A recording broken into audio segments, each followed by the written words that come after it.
Hey guys, Dark Humility here.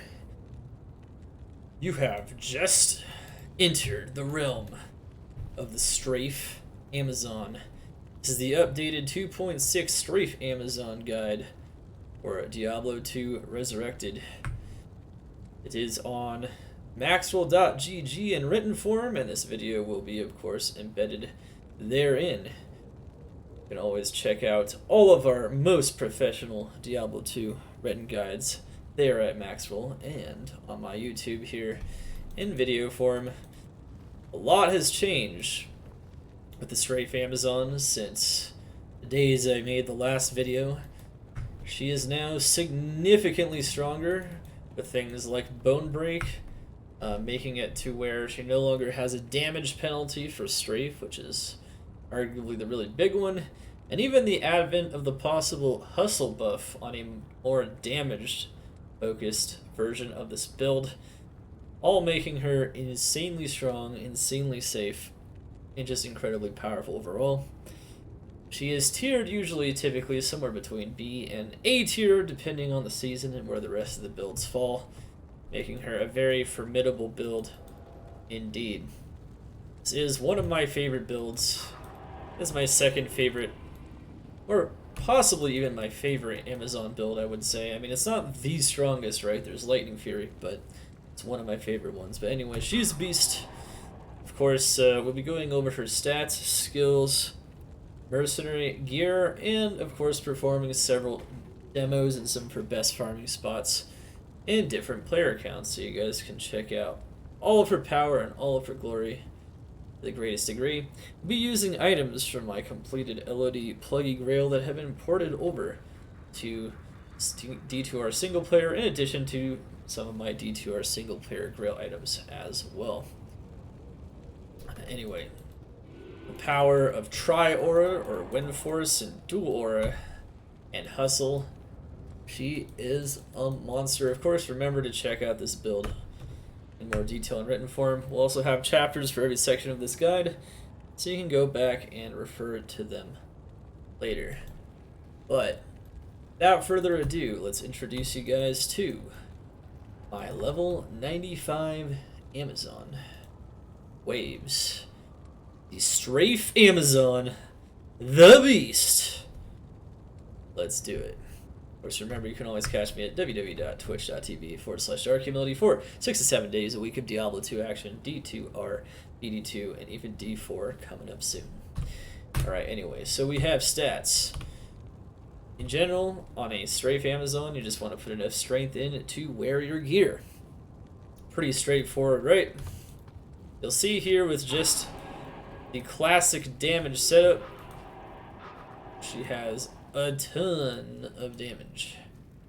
A ton. And of course, that is without Might Aura on the Mercenary. So when he's actually able to proc Might Aura, he's going to hit over 10k, which we'll show momentarily. And then with a more damage focused thing, he'll hit nearly 14k. But that does come with a little bit of a price in terms of the ease of playing the build, so I wouldn't consider it standard, but it is pretty cool. It does involve using the new 2.6 inward hustle, however. Anyway, we have that. We have dexterity, maximum dexterity.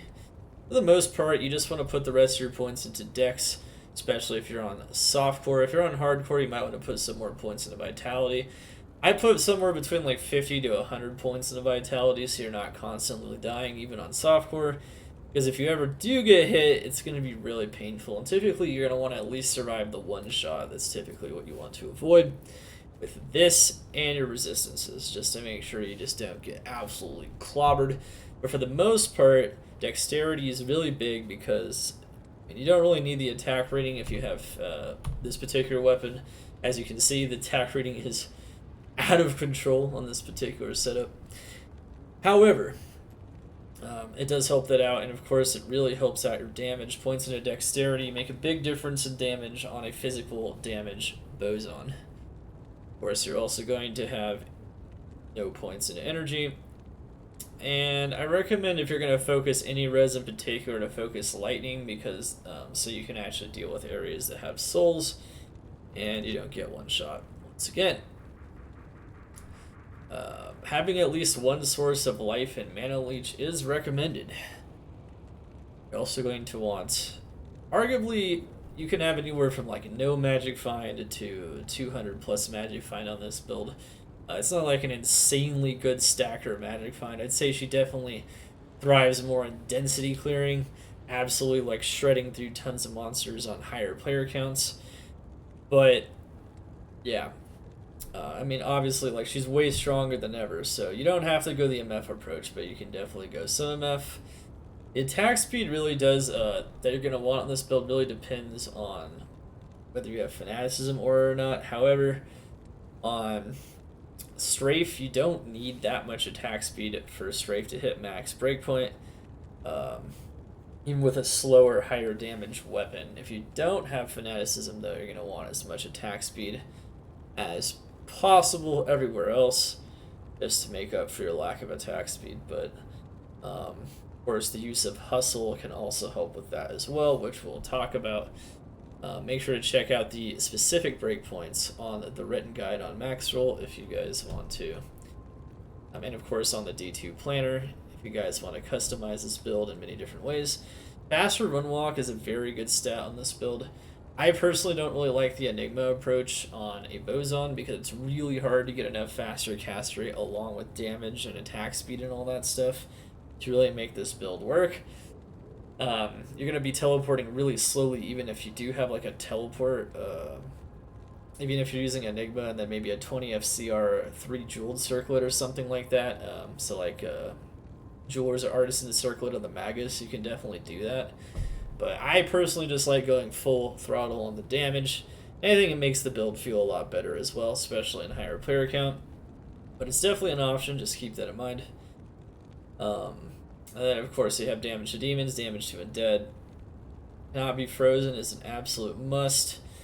And the piercing attack from Razor Tail is also very instrumental, on top of course having enough pierce from your skills. You're going to want to make sure you have 100% total. That's a very, very important thing to have there. Ignore target defense will apply against everything except for elites and bosses, but you don't even need it because you have so much attack rating. But if you don't have attack rating, that can be a good stat as well. And knockback is also really good too. In general, on a Strafe Zon, knockback tends to be very effective, and you'll find it to be a very useful stat in general, just to prevent you from getting swarmed. Remember, you don't have a lot of HP on this build. Heck, I don't even recommend using CTA on this build unless you're playing hardcore, where you would put more points into Vitality and use CTA anyway. But at any rate, for the most part, on the standard softcore version of this build, that's totally how it's going to work. So she is a monster, does a ton of damage. Now, let's go over the skills next here. We're going to be going over it. So, you're going to want 3 points into dodge, avoid, and evade. Since you don't have a lot of plus skills on a Bozon, because it's mostly like damaged grand charms and stuff like that in the late game, you're going to want to put some extra points into here so that you can evade getting hit even more, until it only goes up by 1%. You know, if you put like 3 to 5 points into here, it'll go up 1%, maybe 2%.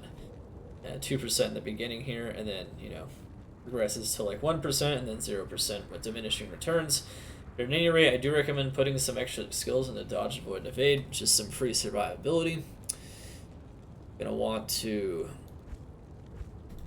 also max out your prime skills. So this is pretty simple stuff. You max out Strafe, and you max out the 2 synergies for damage, multiple shot, and guided shot. This is the core of the build right here. What's interesting is that you can use guided arrow as well. So guided arrow, did I say guided shot? I don't know. Guided arrow always hits. It's kind of like smite basically, but in arrow form, so it's really cool. It's very useful against bosses, especially if you have poor attack rating. But even not, it always hits. Very good just in general. And it's very good against like Bale or Diablo and things like that. And then multiple shot can also be good sometimes too, especially when there's like a lot of really low HP enemies like fanning out in front of you or running at you, kind of like flares or something. That can be very useful in this particular build, but for the most part, you're just going to use Strafe. And of course, you can also make use of Magic Arrow as well, so that you can take down those physical immunes. But there's a few different ways to take down physical immunes on this character, depending on your preference. We'll talk about that. The Strafe Zone has a lot of very useful tools for doing that. Anyway, you're also going to want to make sure you pretty much almost max out Crit Strike. You really want to get it at a very high percentage. It's your chance to do double damage, so it's going to make a pretty big difference. 1 point to penetrate is fine. You just have plenty of attack rating unless you're lacking attack rating on a starter version of this build. You know, we'll kind of go over some other types of setups on this build as well. That's what you're going to want to do. And then, of course, you're going to want to make sure you have at least level 9 Pierce if you also have Razor Tail, so that you can have a combination of 100% Pierce chance. And then you just put the rest of the points into Valkyrie. And then you can use Valkyrie and Decoy at will to help tank damage. Slows missiles is very useful as well for slowing down enemy missiles, such as from Black Souls and Archers and things like that. Since once again, you know, really the point of this build is not to get hit, or to get hit very seldomly. So there's a lot of this crowd control that kind of prevents you from taking any kind of damage in that way. This isn't really all that important, especially if you have like a ton of attack rating, but it is something you can use to make it easier to hit monsters as well. It's definitely not very useful once you start getting items, but besides that, it's pretty solid approach here. Alright, so that's it for the skills. That's pretty much it for the stats. Remember, Dex is your lifeline on damage. You're mostly just going for maximum damage on your build, and also reducing enemy physical resistance through either Decrepify or Amplify damage. Now, Strafe, in my opinion, is like the best skill to take advantage of Amplify damage. So when we go over the gear, I will, talk about that a bit more. But in general, you're really trying to max out all that damage as much as possible. Anyway, before we go over the gear, though, let's check out the Mercenary. So on the Mercenary, you always pretty much want to go Might Aura Act 2. There really isn't a reason ever not to go Might Aura Act 2 at any stage of the game on a Strafe Amazon. Even, as soon as you hit like level 75, anywhere that to above, it's pretty much exactly what you're going to want to do. And then, of course, we have a Pride Mercenary with 50% physical damage reduction. And this is really the key to making this Mercenary survive. So if you're not going to go CTA, and if you don't have Barb battle orders available, if you do, I mean, it's going to be a lot easier for this Merc to survive. You really need physical damage reduction. And that's because this character does not have a lot of damage on this weapon. You'll see on Pride there's no actual enhanced damage, which is a bit of a problem. So because there's no actual enhanced damage, this weapon does like no damage. Now it's giving you a very important aura, so on top of Might, you also get Concentration. And even if you don't have Faith, that's 2 huge damage auras. It could be up to 3. The Tri-Aura trifecta is blazing. And, no matter which approach you take, this lady's going to be straight gangster, but it doesn't matter. At any rate, we're going to be blasting him straight mansion momentarily. Pride, though, very strong. Dual Aura, very strong. Having Life Leech is still good, despite not having much damage, but just keep in mind it's not really going to keep your Merc alive.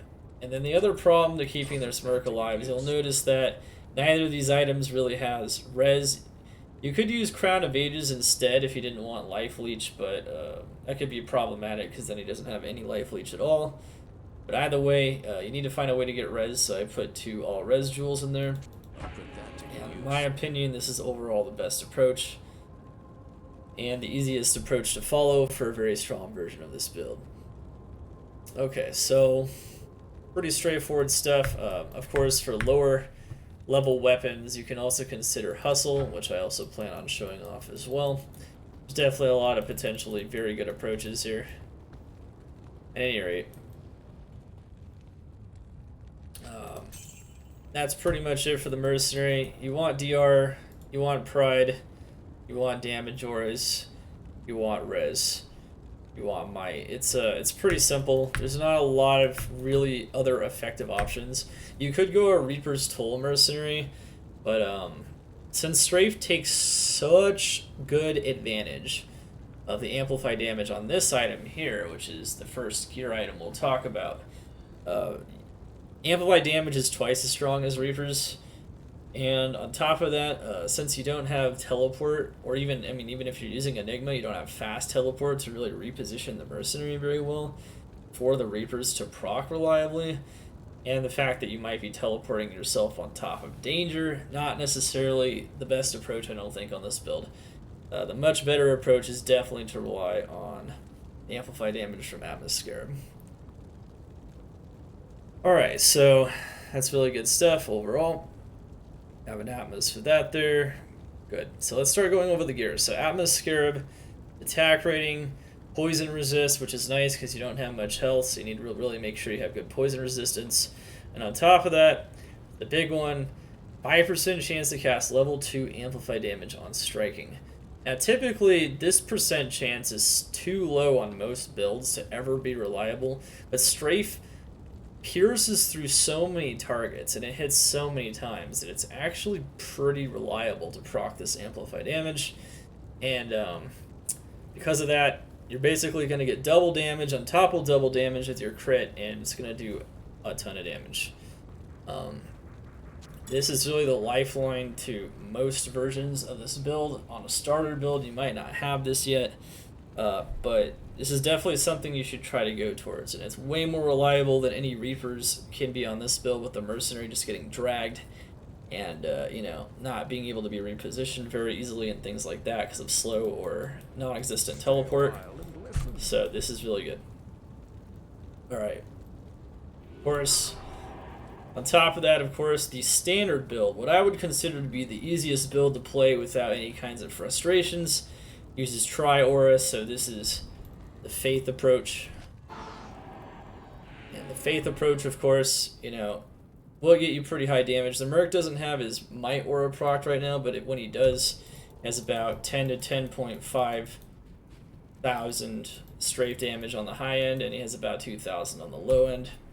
It's very high. It's not the maximum damage approach. Windforce would now be the maximum damage approach. That didn't used to be the case before Hustle because you couldn't get your attack speed high enough, but now you can. So there is a way to do that, but we'll talk about that after. And it does require pre-buff proccing every 2 minutes or so, or less than 2 minutes or so, which can be a little frustrating, but for a lot of players it could be worth it just because of the amount of damage you can do. So we'll show that off. But anyway, we got the Tri-Aura approach, we got Fortitude, which is just maximum damage. Keep in mind, if you're lacking res though, you can also get a lot of types of enhanced damage from Chains of Honor as well, which is also really good. It's got all resistances, 65 instead of up to 60 with Fortitude, and it has undead and demon damage. It even has life leech, so you could also use Chains of Honor. That'd be another very good approach. You could use Enigma, like I said before. Enigma's probably biggest advantages are more magic find and faster run walk, and the fact that you can reposition, but it's really hard to get a lot of FCR on this build, so it's going to be very slow repositioning, and it's going to feel really janky if you teleport into something that you don't want to. So in general, I like relying on faster run walk on my offhand, using either Harmony or the burst of speed proc from Hustle. So we're going to do one of those two approaches. On this approach though, we don't use Hustle at all. We don't need to do any kind of procking or pre-buffing or anything. We just need to run with the Vigor Aura from Harmony and then use the Aura from Faith to do a ton of damage. Of course, it also has Ignore Target Defense, gives you a ton of attack rating, has all resistances. Faith is just a really well balanced weapon. Of course, Mist can also be a good weapon as well, and there's other weapons like even Buriza that work with Strafe, but maybe not so well with multi-shot. So keep that in mind. Anyway, this is our source of knockback, but also giving us attack speed ED. Of course, you can get even higher ED with higher ED jewels. These just approximate 1530s. You can get 1540. But it is a 35 strength giant skull, and it gives us a knockback. So that's really good. Having that source of knockback, I recommend having it on one of your pieces of gear. If you have Windforce, it's on the Windforce. If you have this, you can either go a 20 attack speed knockback gloves, like the kind that can be seen here. See, this is a hustle bow you could use on their swap. Where's the gloves? Yeah, there you go. So you can have some knockback gloves there. And of course, if they also have dex and res, light res, that's a bonus. You got the attack speed going on. It's pretty excellent stuff. So those hit power gloves are perfect sapphire gloves, and yeah, you can totally just craft a whole bunch of those if you want as well. And then if you have like knockback gloves, you could use something like a 3-socketed faster run walk, so you could circlet, or a diadem, artisan's diadem of speed or something with 1540 jewels in it, or something approximating those as well. So that's definitely another very solid approach here, absolutely. But yeah, at any rate, you just want damage. G-Face is also very solid. Believe it or not, the extra Deadly Strike and even the Crushing Blow definitely adds to your damage, so it's another very great source of damage on this particular build. And all three of those options I would consider to be like some of the better helms. Of course, you could also do the Magus Circlet if you want a little bit of extra FCR with your Enigma, and do that as well, something we mentioned earlier. At any rate, those are all very solid approaches. We talked about Windforce as well being top damage weapon. We will show that off, of course. Everyone should know what a Windforce is, right? It's one of the most iconic items in Diablo 2. Used to be the most valuable item in the game at one point, when bosons were at their heyday, Hatch 09 and whatnot, and cows were level 99. Yeah, those were the times. But Windforce is back in the spotlight again, granting bosons, especially the Strafe Zon, incredible amounts of power. Alright, so next up we have, of course, here we have War Traps, flat damage. Pretty straightforward, honestly. Since bows tend to lack a minimum damage, getting an increase in minimum damage from War Traps is actually pretty big. I guess I can't show that because this gives us strength, so I can't can't even see the bow if I do that. But I can guarantee you, if I took off this minimum damage on the War Traps, minimum damage would be like below 1,000, and that's kind of bad. You really want to make sure that minimum is a little bit closer to that maximum, so it's actually pretty huge. I would prefer these usually, but you can also use Gore Riders. Once again, more Crushing Blow can be good against bosses. Keep in mind though that Crushing Blow is only 1/2 effective against actual boss enemies though, like Diablo and things like that. So it's not quite as crazy as like a typical melee attack like Smite, but it's still good. And of course you also have Deadly Strike, which this is technically a type of Deadly Strike, and it's not additive, so it would be like 71% chance it tries first, and then it'll try out all the Deadly Strike on your gear in a separate odds roll. If this one fails, if the 71% fails. You can't get Deadly Strike twice. That includes Critical Strike, and they also don't add together. They're kind of like separate rolls for double damage, and if the higher one fails, it will try the next one. And if that fails, there's no double damage. But it's kind of a weird mechanic. It's kind of weird, but at any rate, kind of interesting. Razor Tail, we talked about this. Not only does it give you all of your Pierce, which you really need to be able to pierce through all the monsters so that all of your missiles are going through the monsters and passing on to the next monsters. Very important. It also is giving you Dexterity, which adds to your damage, and just flat maximum damage as well to add to your damage. Pretty much an unbeatable belt on this build in most cases. There's always other things you can use, maybe for tankiness like T-Gods. Maybe you could use Arachnid's Mesh for like slows target, or maybe some FCR. But then you're going to have to put a lot more points into Pierce. There's definitely things you can do for sure. Of course, another pretty decent option here would be Nosferatu's Coil. This can also increase your attack speed if you're really low on attack speed as well. But yeah. Of course, you could also use like Gold Wrap for attack speed and Magic Find. But yeah, all that stuff, for the most part, it's pretty much as good as it gets.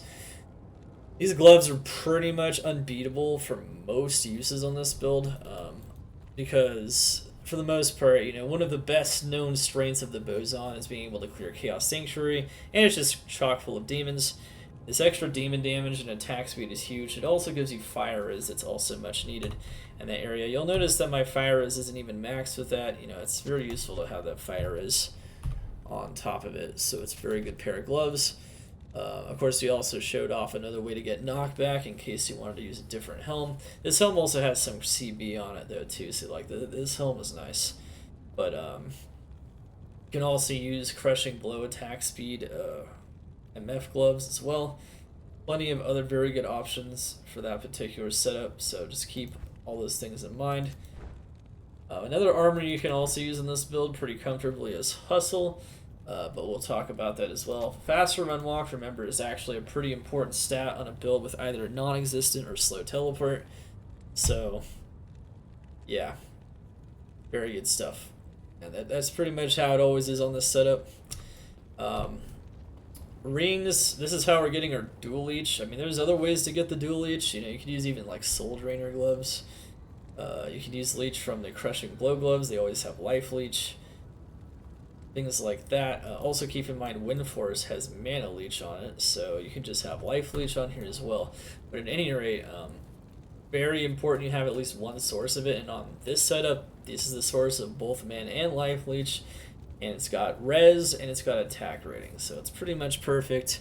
You can also get something like this in a blood ring, maybe something that rolls a minimum or maximum damage as well to get even more damage. Of course, you can get rare rings with that stat as well. It's an almost perfect Raven Frost. It gives you all the rest of the stats you need on the setup.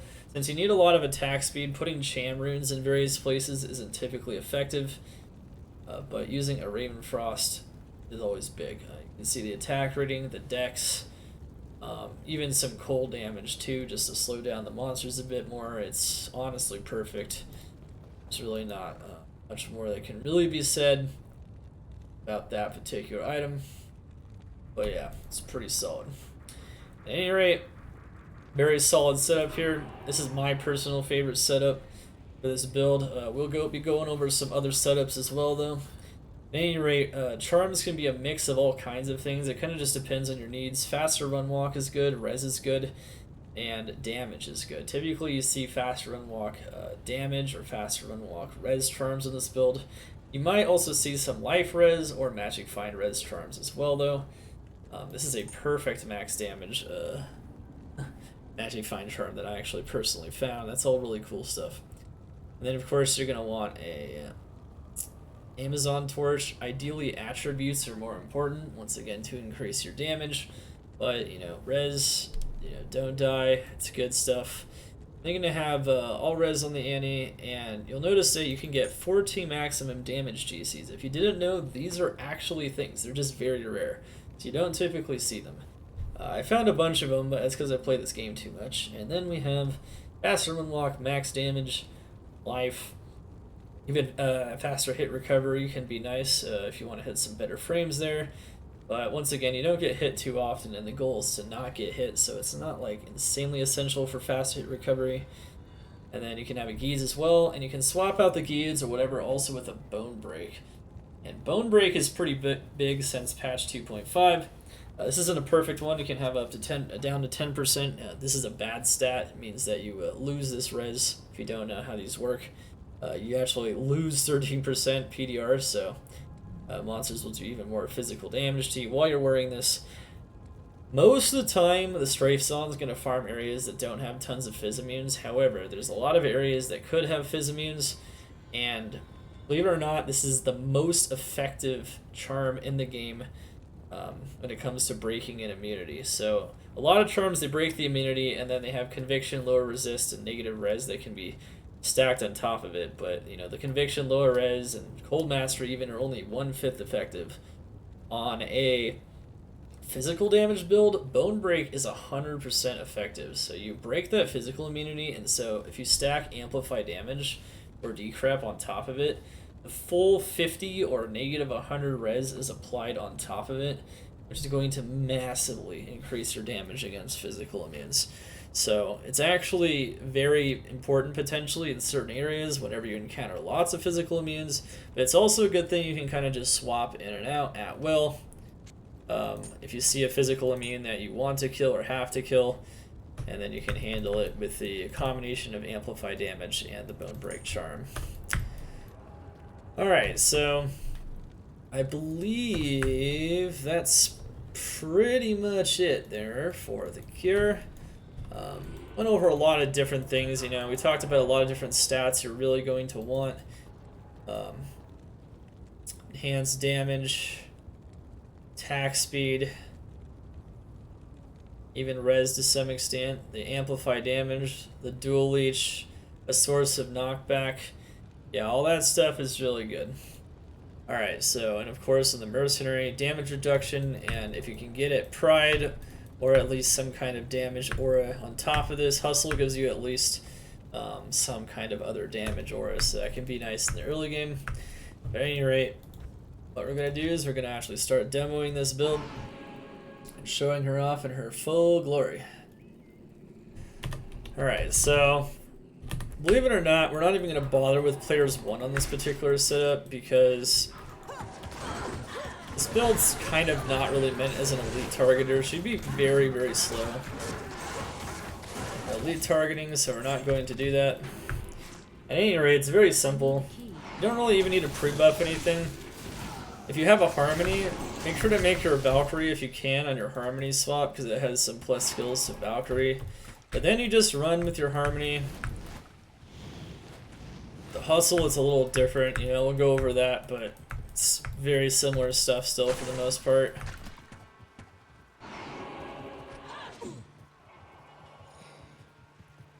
Okay, so the pit's gonna be a really good area for her. Gonna show off that players 3 a little bit here.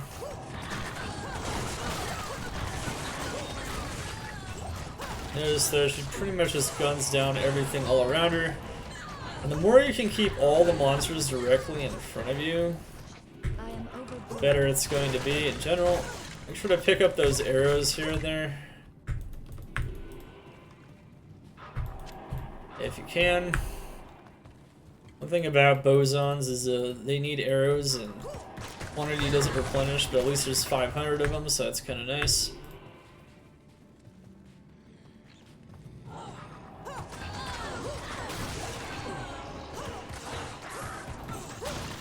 You're only trying to target like one monster. It's nice sometimes to just focus fire with a guided arrow. One thing you might note as well is that in P3, multi-shot is even more effective. Strafe really becomes more effective than multi-shot when you start like dealing with high player count. Before you hit high player count, it's arguable that multi-shot is actually more effective. But once you get to high player count, like multi-shot, good. So you can also use multi-shot if you want. This particular setup though isn't really like tooled or like maximum attack speed with multi-shot though, so just keep that in mind. You're gonna be hitting like second frame multi-shot, I believe. I think that's how this works here.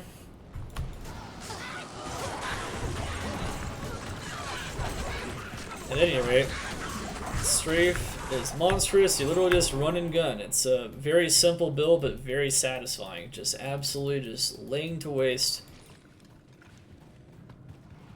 hordes of monsters, hordes and armies armies of the undead.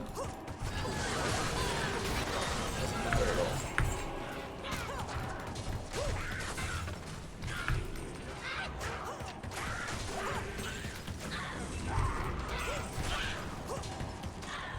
So yeah, very, very good stuff. Pit gets utterly decimated in players 3. So yeah, we're going to show off 2 player counts here. We're going to show off, actually we're going to show off players 3, P5, and P7. P1, since we're not just targeting and killing elites, and since we destroy everything too fast in P1 anyway, not much of a point to really show that. I already see that.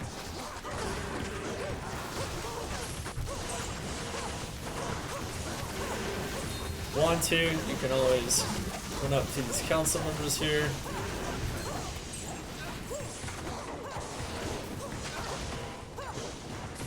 Remember, if you just want to focus one monster and you're sick of it splitting to different monsters behind you, you can always focus fire if you want with something like Guided Arrow. And then continue. Make sure to keep your Valkyrie up. If they start doing too much damage to your Valkyrie and Mercenary and you can also use Decoy or Slows Missiles. So there's a lot of these other skills you can employ here. Current TZ is Stony Field. Interesting.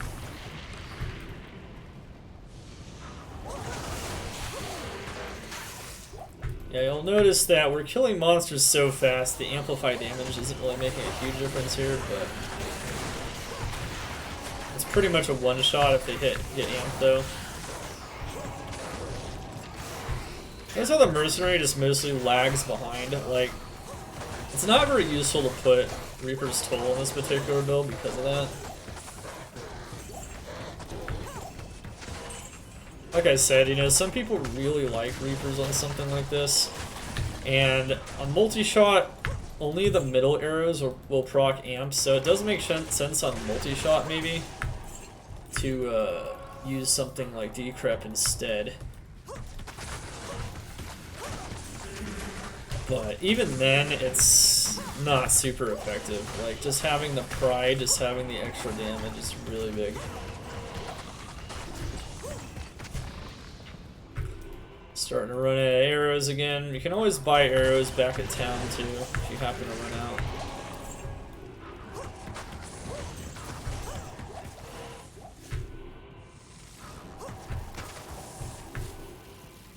Notice how I keep switching back, weapon swapping back to my Harmony to run.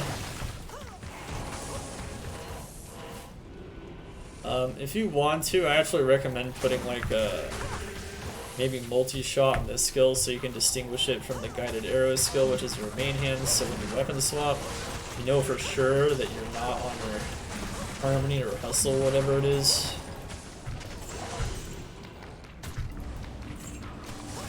Because if you attack with that, it's going to be significantly weaker than, you know, Windforce, Mist, or Faith, like we're using here. You'll notice here that players 3 is just utterly decimated. Got some arrows on the ground, pick them up. Now, this is a good teachable moment here. You'll see that here that there's a lot of different ways you could potentially deal with this guy. Like, you could deal with it with Magic Arrow. But there, notice that when I amped him and I put on Bone Break, that he died instantly. And before that, he was like dying kind of incrementally. And you're gonna see that more as we continue to demo this character.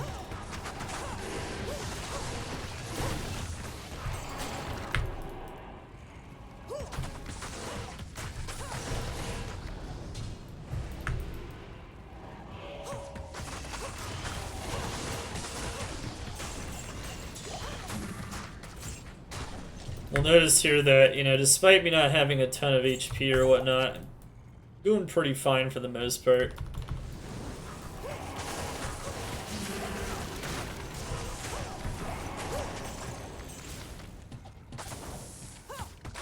One advantage to having some faster cast rate, though, is that you can actually, like, cast the Valkyrie and the Decoy a bit faster. Things like slow missiles.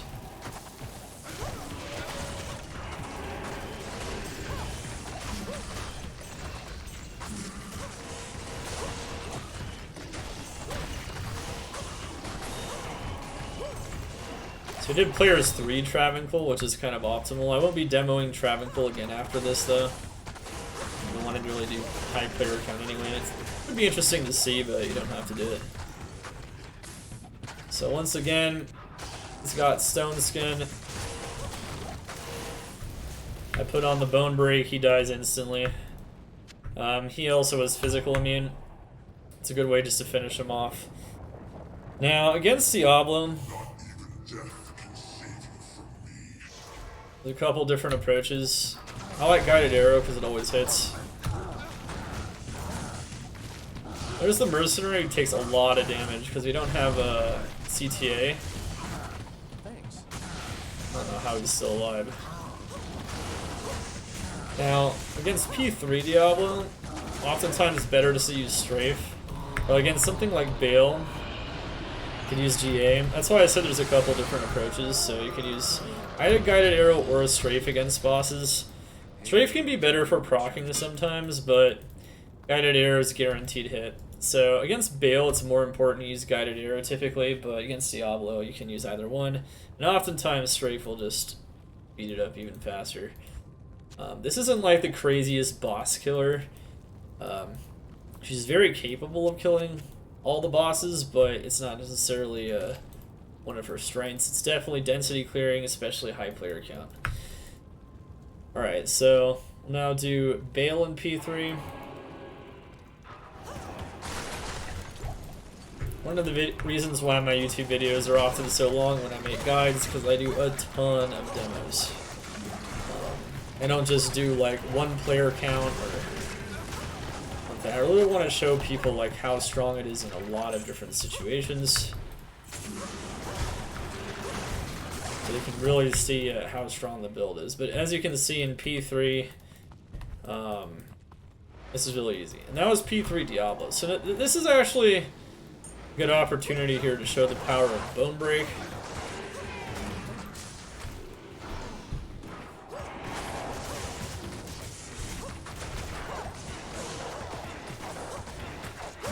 So there's some physical immunes in here. If you see missile enemies like that, you can either put the decoy in front of you, or you can use slow missiles.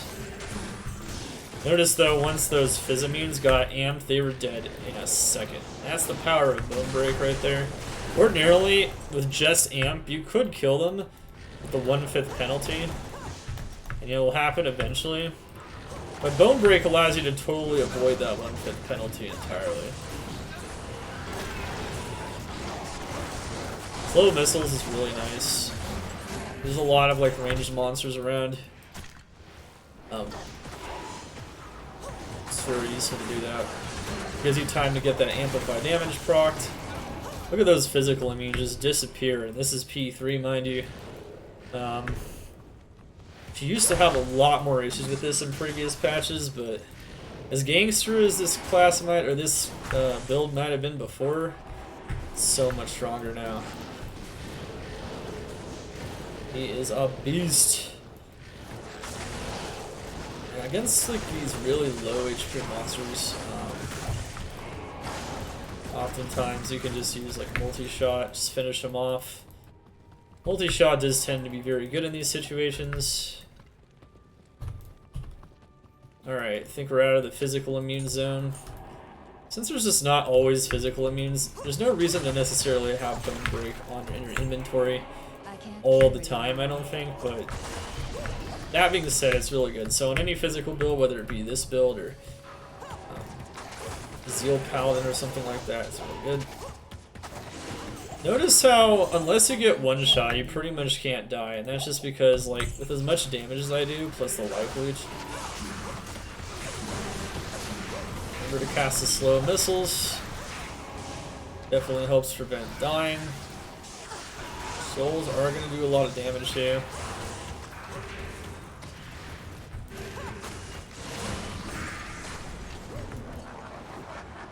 Yeah, Players 3 is super easy. Once you get this level of gear on a standard Strafe Zon, she's going to absolutely shred everything.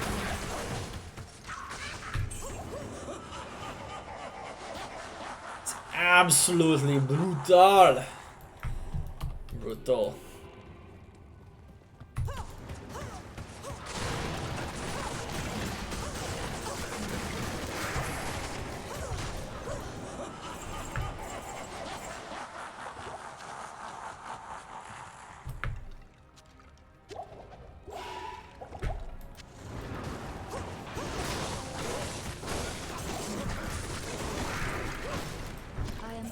weakened. I can't carry anymore.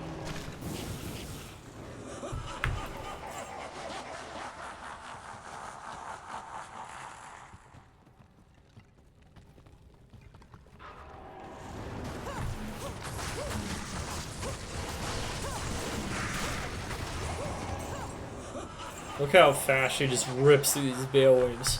You can see that her damage is way overtuned, and you can see now we definitely have that 10k damage now the Mercenary procs the Might Aura.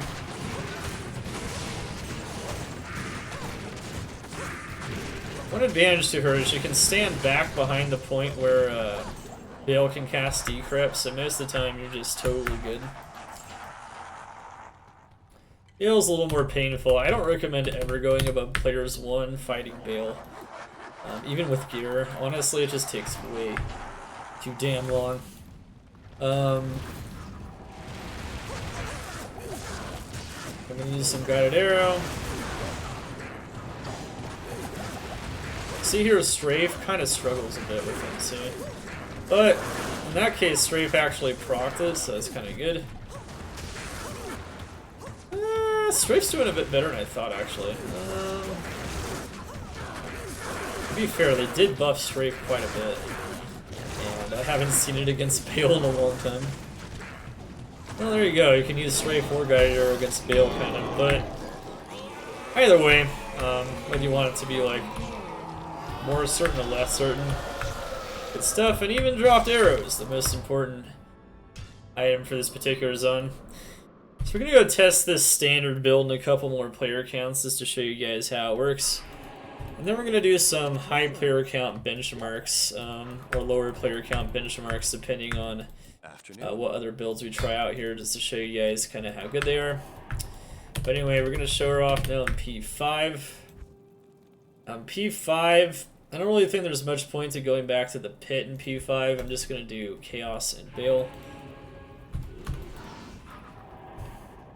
So players 5, you know, is starting to approach what you consider to be a high player count.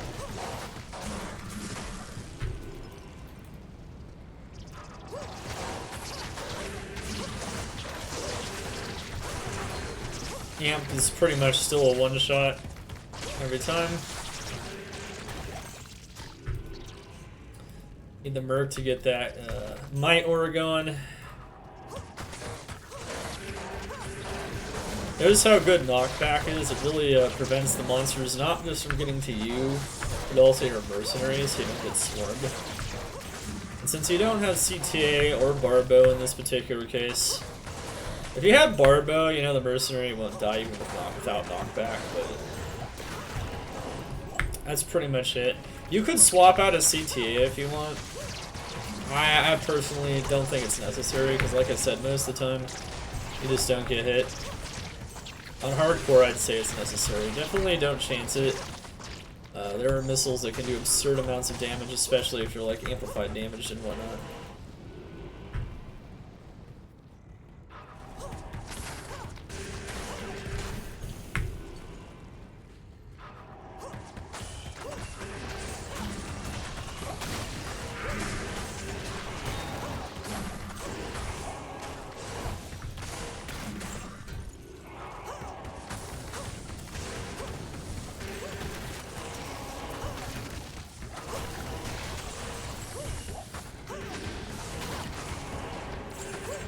So, right there we see a Fizzaman. He's going to be a bit of a problem to deal with, so I'm going to put on my Bone Break. You can see with Bone Break plus Amp, these physical immunes go down really fast. And that's because, like I said, unlike with the other elemental ones, and things like lower resist, conviction, and cold mastery applied on top of it, those incur a huge penalty. So you only get 1/5 of the effectiveness of those lower res auras and curses and whatnot. However, with Bone Break, you get the full effectiveness on physical damage of Amplify and Decrepify, which is really big. To consider using those. You'll notice here that most of the time you don't need it, but we did have 2 physical immune stone skin Venom Lords there, one right next to the other, and they both got shredded. Definitely gonna want to make sure you take care of them bone breaks. Absolutely.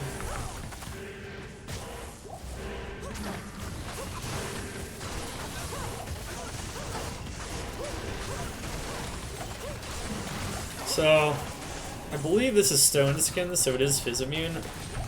But notice how I only really need amp because it doesn't have that much HP. It's a little different than a Venom Lord. Venom Lords are a lot tougher to kill, so... And those used to take a lot longer to kill just in general. Notice that I could use Magic Arrow, so like, let's say you didn't have amp or decrep. Let's say maybe you just want to use like High Lord or something on this build. Maybe to also help out multi-shot, which you could do. What you would do is you would use Magic Arrow to kill the physical immunes. Notice that Magic Arrow does do some damage here. I mean, it's not like insane. But I can kill things with it. And it will kill physical immunes, so that's a good use of how good it is. So there are different options on this build. Obviously before Bone Break as well, you're going to want to use Magic Arrow typically. Typically it's going to be a bit faster. Either that or Guided Arrow instead of Strafe, but so strong. Use Guided Arrow or Strafe against Amp plus Bone Break. Remember not to get touched by those. Those will probably one-shot us if they get us past our Dodge, Avoid, and Evade, which are the most broken defensive skills in the game as of patch 2.4. You never know. Maybe they'll decide to nerf them in a couple patches or so. But for the time being, they are really strong.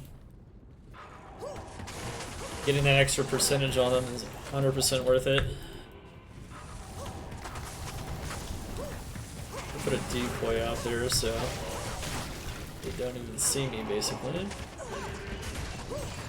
Notice that this pretty much looks like P3. Like, this is almost just as good.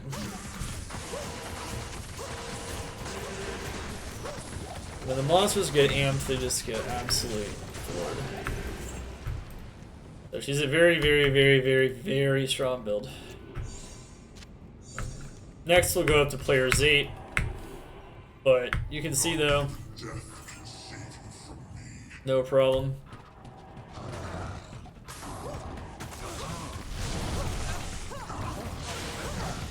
Slow's target is nice. I'm just gonna use Strafe against him. Let's see how effective this is. Yeah, see Strafe, and then Amp, and then even players 5 Diablo doesn't really stand much of a chance.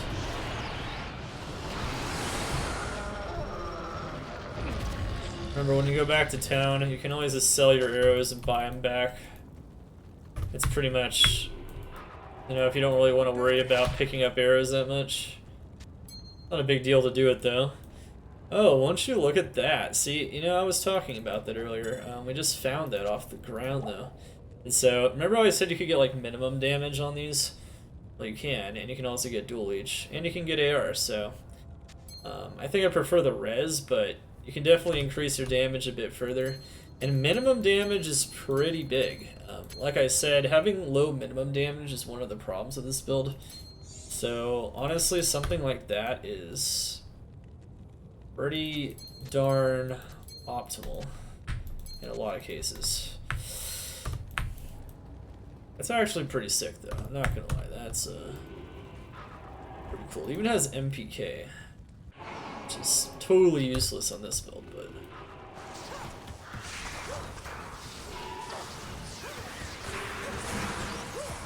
Magic of slow missiles. Slow missiles has a pretty big radius too. You'll see it's 18 yards. Yeah, and Diablo 2 speak, that's pretty high.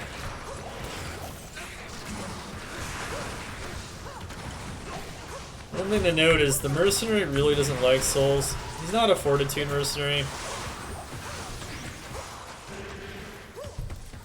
You'll notice here though, just overall, like in P5, we're just having no problem just absolutely shredding everything. As of patch 2.6, I definitely think she's at least A tier just because of how easily And coolly she can clear high density. Very little risk of dying, even with not defensive build. I can't carry anymore. It's crazy how strong she's gotten. Now these flares... Oh god. Watch out for that.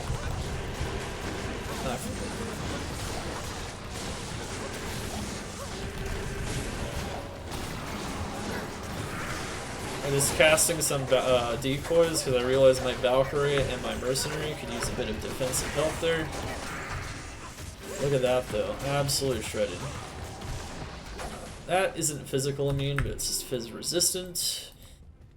It's okay, Bone Break won't do anything against that. Only breaks physical immune, setting them to 95 res. With Amplify they drop to -5 physical res, which is insane. And they die. Oh, that's a Fizz immune right there. Actually gonna want to switch that up. And look at that. Look how easily the Fizz immune goes down with Bone Break. It's practically a sweet Jesus miracle. It's honestly one of the coolest things they did was leave in the full impact of Bone Break in the game. I think that's a good decision. Notice how much the aim procs from Atmas procs very often. So, this is one of the reasons why this character is so strong at high player count. I can't carry anymore. Really has no struggle whatsoever against anything, super safe. You can clear everything in the game with ease. She's really become super powerful in patch 2.6. And the crazy thing about this is another reason why she'd be considered even a higher tier is now with the Enchant Sork getting the full effective enchant on range, not just melee damage. You also have crazy things like the Bow Enchant Sorceress, and then you also can just like apply it to like a double Crowbar or a Strafe on or something like that, and it's insane. What I recommend doing, by the way, is you can also like put down a decoy here. So once again, your Mercenary won't be targeted, or the Valkyrie. You can always respawn the Valkyrie if you need to, but it's unnecessary. So notice how clean that is.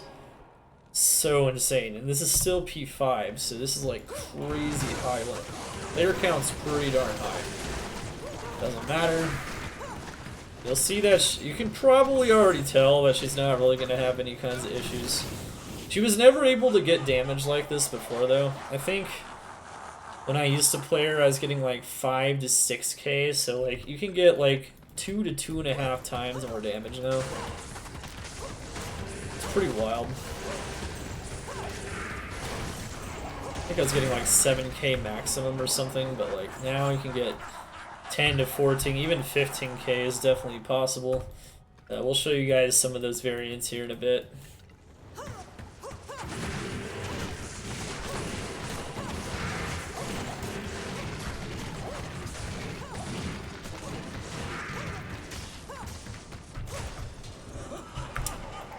Look at that sheer power.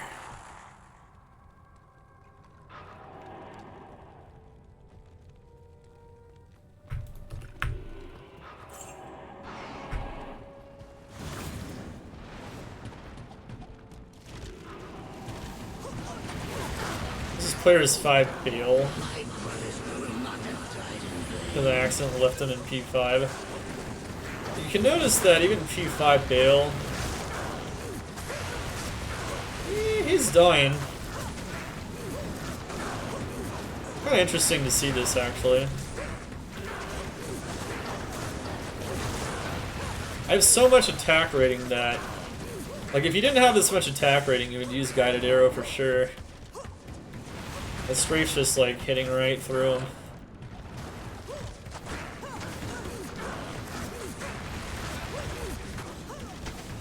Keep proccing that amp too.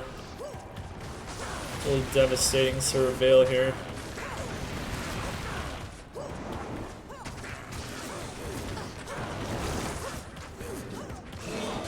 Alright, nice. So even P5 Bale honestly wasn't that bad. That's a comparison between P1 and P5 build. Yeah, it's absolutely crazy strong. Hello.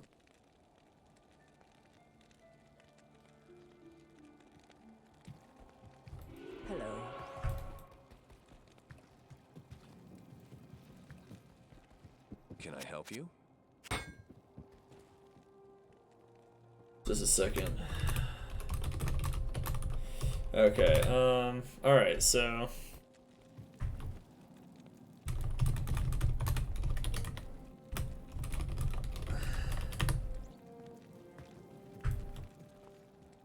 alright, so basically there. All we just did is show up P5, but what you guys are probably wondering is, you know, a lot of builds are really tested, especially ones that shred lots of monsters like this one and the highest player count. So that's what we're going to be doing here. We're going to truly test it to the max and show you guys what's possible there.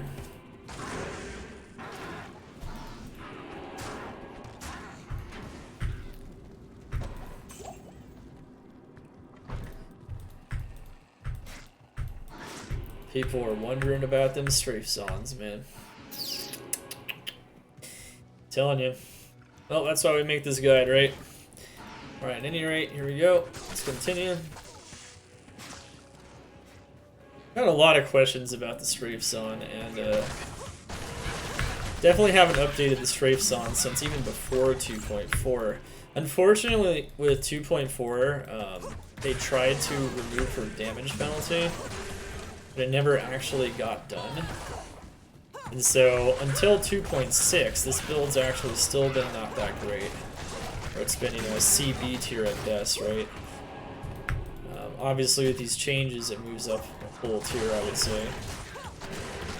No problem. I'd say the big weakness is definitely mobility. You have to stand still to cast it. That's really the big thing about this build, and the thing that really keeps it out of that S tier conversation. Because you can see, besides that, you know, the damage is pretty wild, right?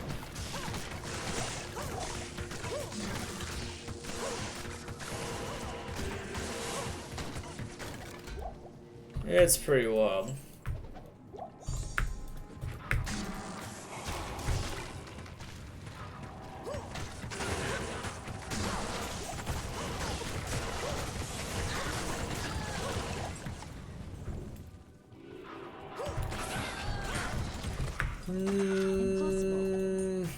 Okay. I am overburdened.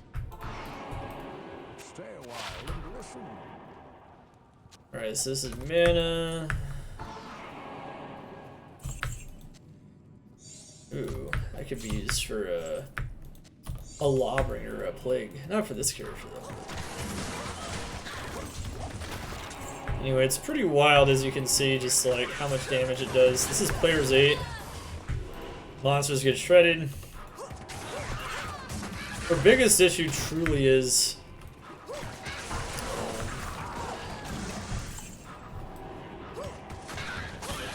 definitely in all ways her biggest issue has to do with mobility.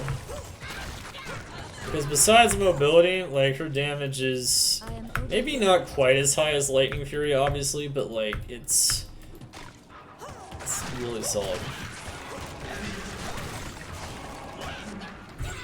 If it weren't for Lightning Fury, this would probably be, besides maybe Lightning Strike as well, it'd probably be one of those other very key builds in contention for that top spot on the Amazon.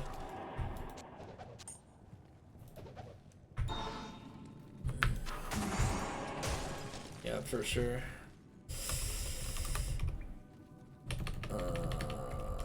Yeah, anyway, so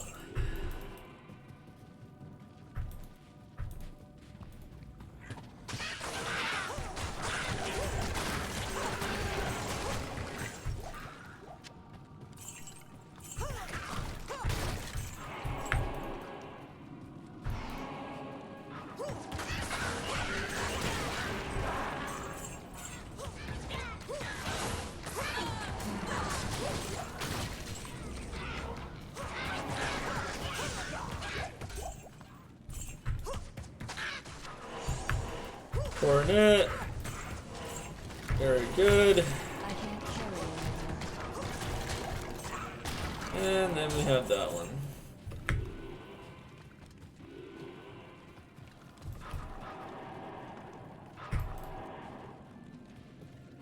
Yeah, anyway. Absolutely shreds the pit in P8. It's not even a question if it shreds the pit in P8. It's just a question of I am overburdened. too much. Too much, basically. Alright, so here we go. Good day. Now we'll also be showing off some of these other areas in P8 here as well.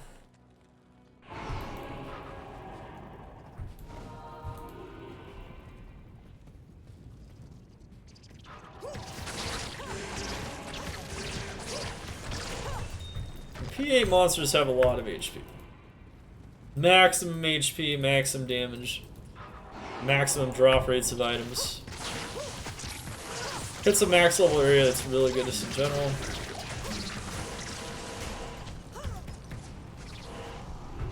And it's very strong.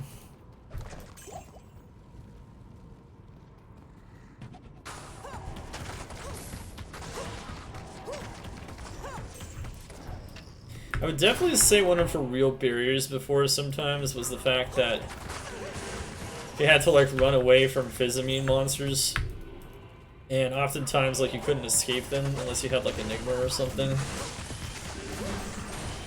But now that you have, you know, Bone Break, and Bone Break isn't too hard to acquire. I would say it's one of the more rare summon Thunder Charms, but it's still pretty insane.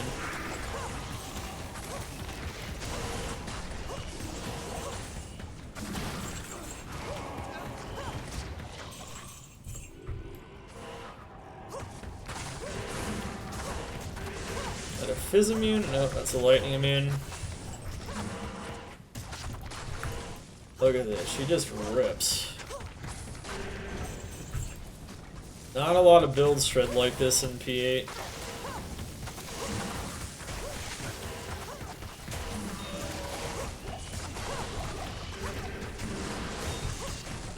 And remember, if she gets enchanted by like any kind of enchant sword, oh man.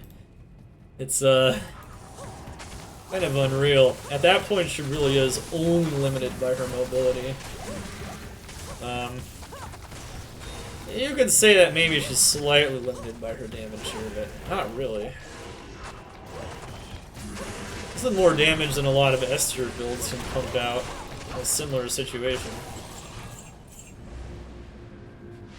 This is max player count. We did P7, which is one lower. That'd be optimal for drops. The monsters would be a little bit weaker as well, but you know, as you can see, not really much of a problem. So you can see, like, even without the max damage hustle approach, you're going to be shredding monsters, so you don't have to worry about that pre-buff if you don't want to. But it doesn't mean we're not going to show it anyway, because it's a very prominent approach now.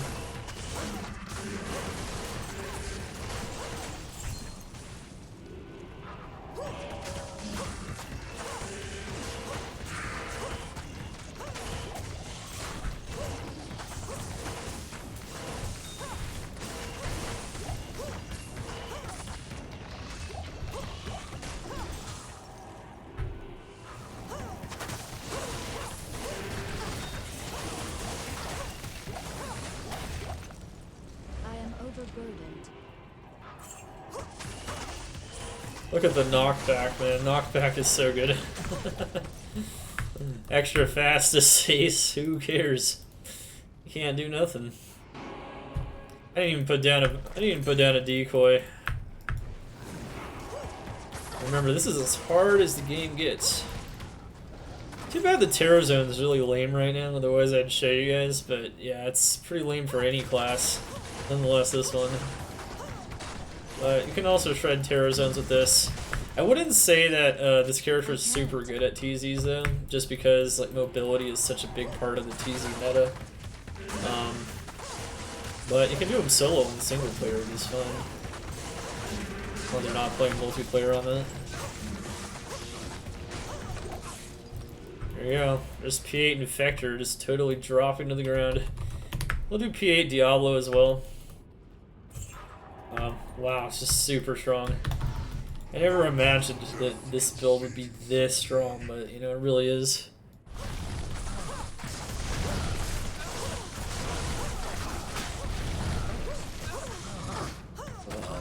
It's gonna kill the Mercenary. Trying to get Strafe to go right through him so I can proc amplify damage. They're hitting him a lot with this high of AR for sure. Come on. Yeah, we have so much AR that like it's more effective than guided arrow. I think that's what's going on here. Definitely not quite the same with Windforce, but yeah. Once you proc that amp, he's toast. I don't claim this character has an incredible boss kill speed. It really doesn't, so yeah, it's a little more limited in that regard, but that's okay. And then of course, we're still in P8, right? Yeah, we are. Okay. Cats and Valkyrie. Normally this would be pretty dangerous in most classes. In this character, it's actually kind of disgusting. It easily just shreds through everything.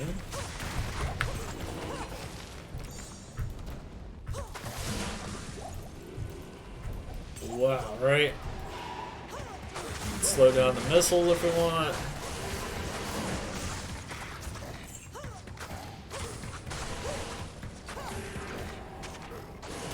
Yeah, see, he's stone skinned, but as soon as the amp got procced on him, he was toast. Right, it looks like there's a lot of phys immunes in this particular one, so that's actually a good to show this off here in P8. Note that even with 95 phys res, even with a -5 we can do with just the bone break, it's still kind of useful. That's how low HP all these phys immunes have in here. Most phys immunes have low HP unless they have stone skin off of another monster.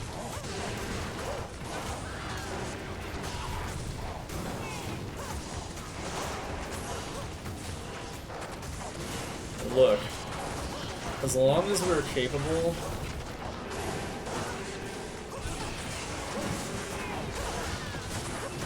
of proccing amp on him, we can even like leech off of the physical immunes. As you can see though, it is kind of dangerous. It did put some points into vitality, which is good. Otherwise, you get down even lower. Now, you can just go pure dex, you know, you really can, especially with the software, and then just die every once in a while, it's fine. Oh wow, what happened there? I think the real problem is the Mercenary can't leech off of me, so that's proving to be a bit of a struggle here. Notice even without the Mercenary, I'm doing okay.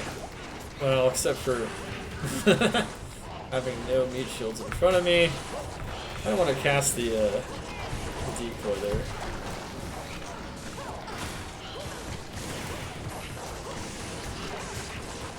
Yeah, this is definitely a tough. This is, I think, the toughest spawn, period. So this is pretty much as hard as it gets for this character here. It's double physical immune, World Stone 3. This is literally the toughest it gets, period. And we're still able to clear P8 without too many problems. You're gonna lose the Merc sometimes from that. You know, you're gonna lose some other stuff, but Yes, warrior. you're gonna have to rebuy the Merc here and there. But overall, that's as bad as it gets. It's literally as bad as this game can possibly get for this character. It's the worst case scenario, and still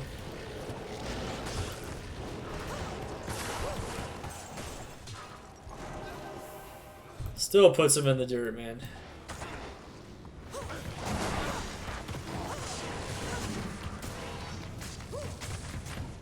One thing that kind of sucks about Pride is it casts Blind, which can overwrite Amp when it happens, so that is one thing that's not super ideal. But, you know, despite that one shortcoming of Pride, it's totally worth it. Pretty minor one.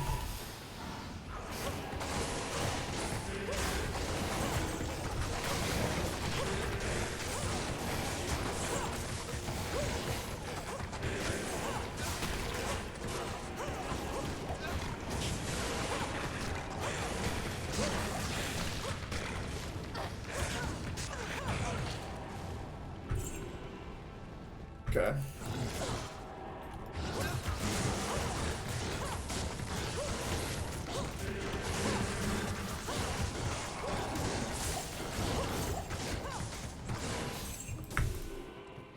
Alright, so we got that. Got some Dark Lords. Boom, bada boom.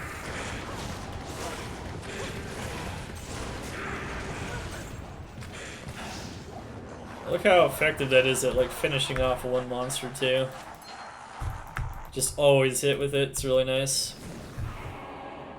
Okay.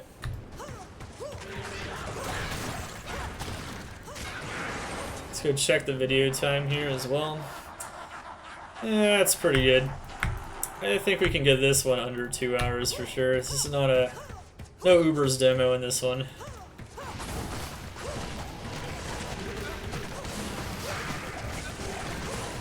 We'll briefly show those what the some of the other approaches are capable of though. So after this, we're going to show the Hustle Windforce approach. And we're going to briefly show off like how Mist does in comparison. And then we'll show you guys kind of what a starter bow can do as well. Now, I've been at level 95, but still, you can kind of check that out. It's really nice in general.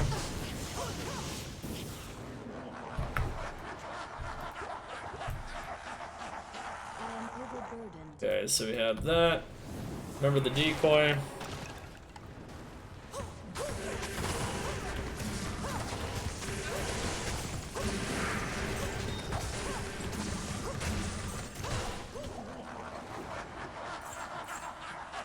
Okay.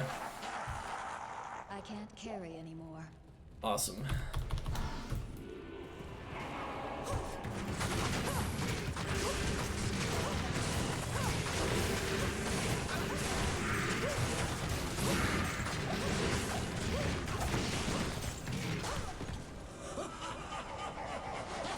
Look how fast we just utterly shredded as minions of destruction. And P8 Bale, I don't really care to show you guys that. You should never do P8 Bale solo.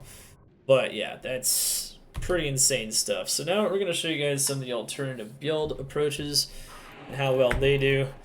But as you can see, she is a monster. The waves got flattened. It's really crazy. Like, if Jabazon wasn't a thing, you know, this build would almost certainly be second in command in a lot of ways, right? Alright, so unfortunately though, to use the Windforce approach, what we're going to do is go Windforce, Hustle, and G-Face. And that's all we're going to swap out for the most part, because that's really the only things that are going to make a big difference. So what we're going to do is respec her here real quick.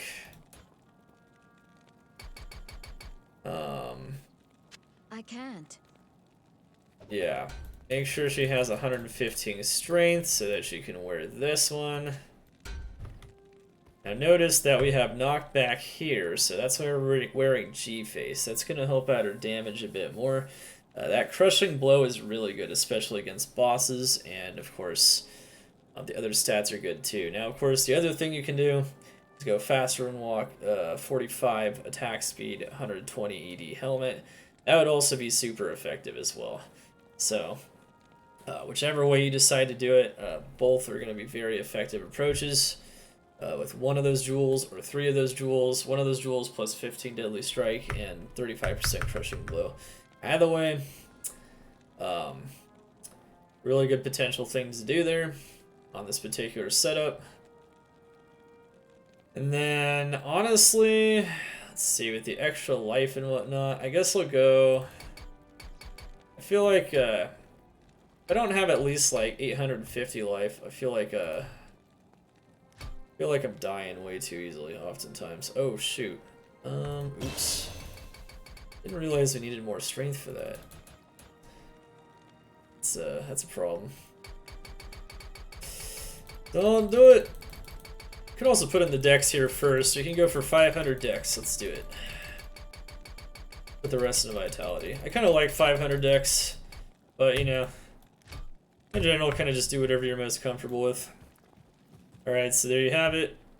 A lot of damage, a lot of power.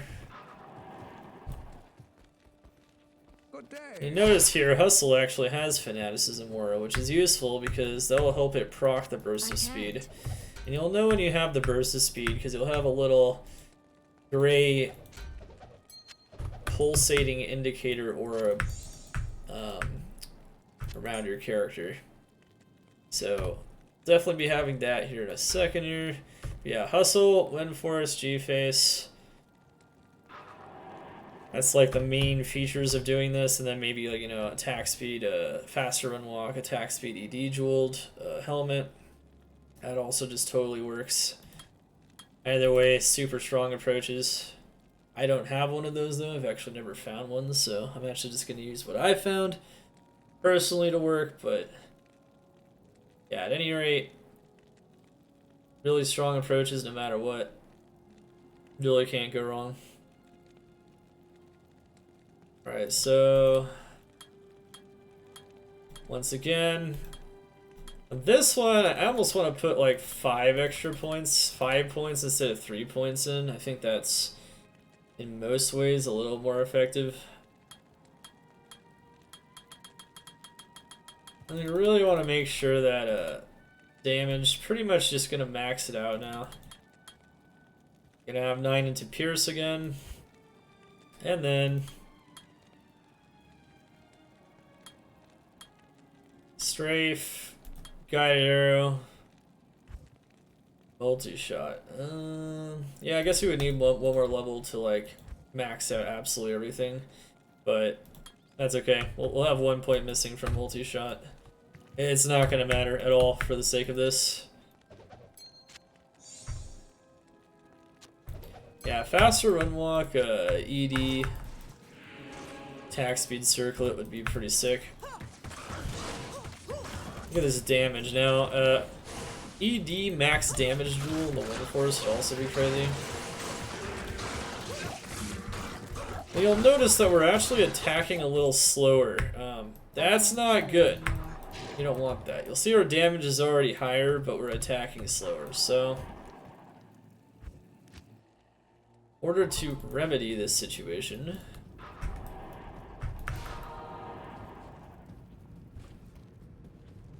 we are going to... Oh, that's not good.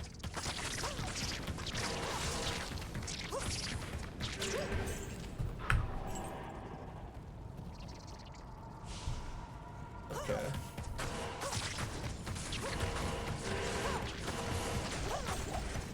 Okay, so notice that I'm attacking slower like normal, right? So that's not really ideal.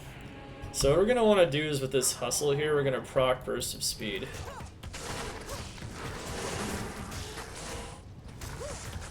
Should be able to see when it's on. Yep, there you go. You can see the little pulsating aura. And now we have Burst of Speed. Now once you have Burst of Speed,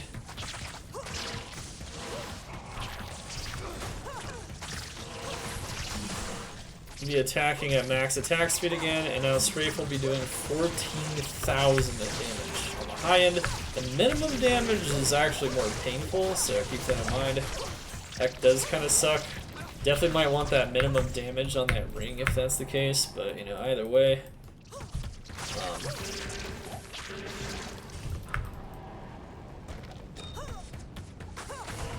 Really sick item.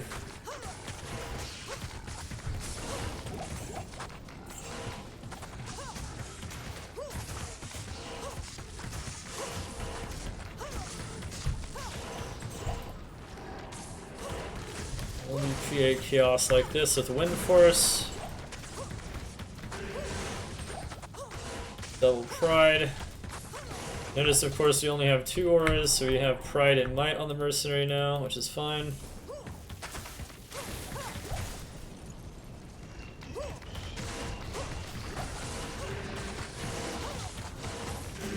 Honestly, the damage is pretty disgusting in P8 here.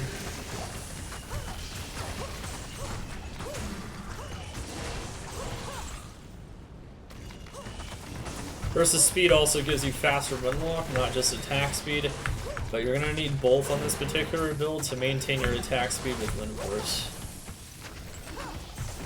You see that burst of speed get taken off, you're gonna have to re-proc it. So that's something that I would consider to be at least somewhat annoying on this setup here.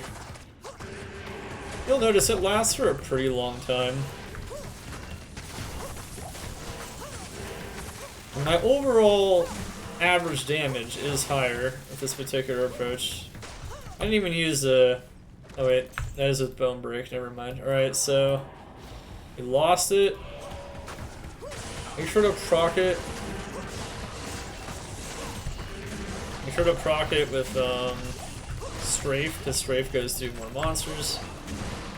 Strafe can proc it faster without attack speed already. Your multi-shots can be really slow in general in this setup, but especially before you get burst of speed. You're gonna switch to Hustle, get that burst of speed back on, then it's back to run and gun. And once again, you can see the top end damage of Windforce is really high.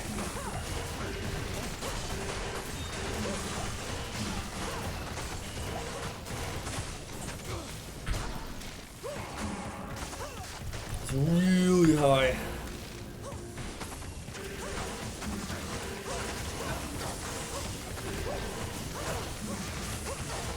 Now, we still have 15,000 ER for Strafe, which is a lot.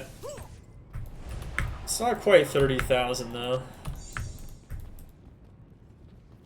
I am overburdened. Honestly, it's really hard to tell the difference between this build and the other one. Ignore target defense is really good when it comes against like all the random monsters. It's also good for proccing that amp too, on Faith. But either way, the iconic Windforce is doing some big work here. Remember, the top end damage is even higher. Using a lot of damage charms, so that's nice. Our lightning resist is actually really trash now, so you'd have to watch that in World soon. But this is still player's 8 though. At this point we're only showing off max player count just to show you guys some direct comparisons. So that when you can make a decision and you know how to run this build, you can do it. I noticed that versus speed ran out again. But notice how fast Strafe tends to proc it. Like, it tends to proc it really fast. As a matter of fact, it's the easiest way to proc that 5% chance of casting level 1 burst of speed. So, it really isn't that big of an issue to do it. But it does mean that you're not completely just using your high damage the whole time. You'll notice that, you know, Hustle really doesn't do that much damage. That's with the Matriarchal bow too. I mean, it could be a little bit higher if you used a Grand Matron. I didn't have a Grand Matron for this particular demo, but Matriarchal's better anyway because it's a faster bow, so when you don't have burst of speed, I think that helps it out by 1 frame, so I don't know. It doesn't really matter. Oh shoot, I was using Hustle there on accident.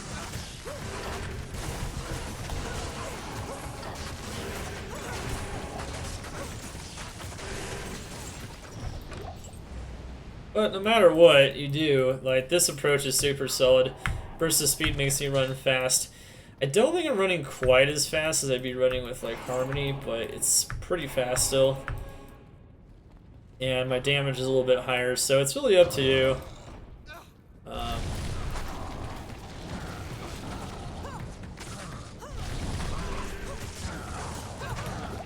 Oh no, lost the Merc, but I got the amp.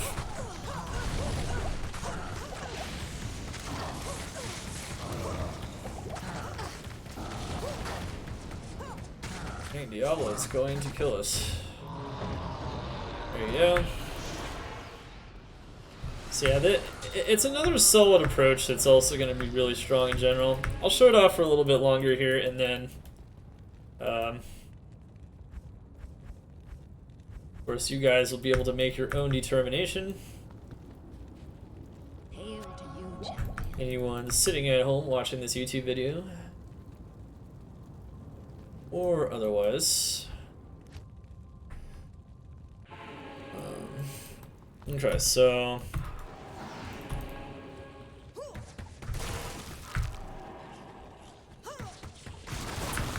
the other thing is you don't have to weapon swap after you proc it. Kind of one of those advantages.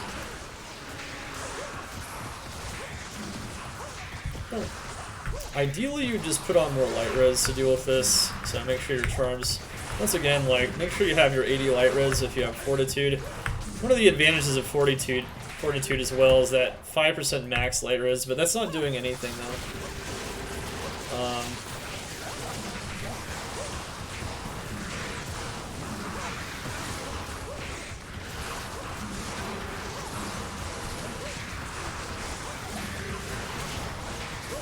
Rocking that amp very well there.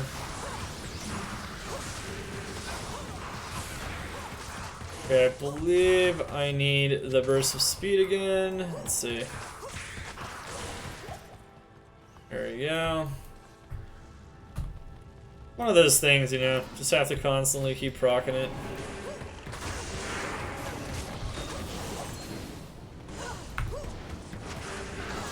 Now, I've actually been using Bone Break here exclusively.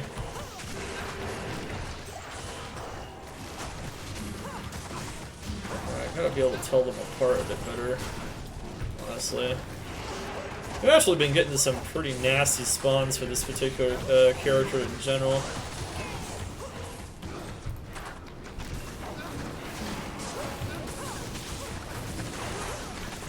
Yeah, he's gonna die.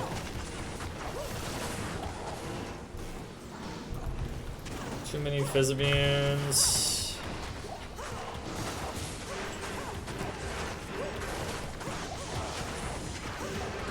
Look how well I leech though. Like, if I get hit, unless they're able to one-shot me, there's no way they're gonna kill me. Even without amp to some degree, just from the bone break itself.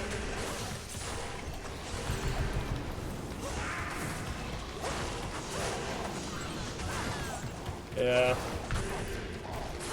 This is without the Mercenary too. It's pretty incredible. And even without the Mercenary, I'm doing like 10,000 damage here too. Afternoon. Of course, the minimum damage isn't as good as the Faith approach no matter what, but just gotta watch that burst of speed, and you can tell typically when the burst of speed's no good. Because it'll just start running slower. Out of nowhere. Out of nowhere. Can a doll one-shot me? Probably not without Amplify, but look how fast I proc that burst of speed most of the time. Oh god.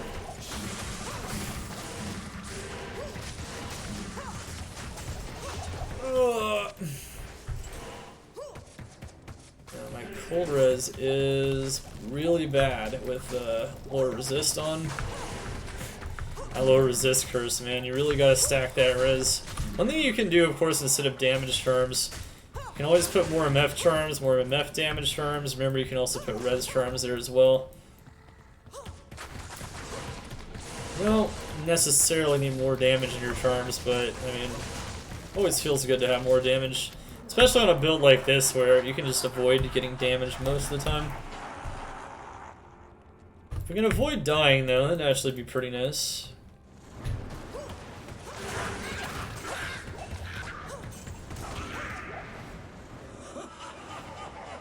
Yeah, so it's like 13 to 14,000. It's pretty incredible stuff, honestly. I think the only reason we didn't hit 14,000 is we're missing that one point there. On the character screen anyway.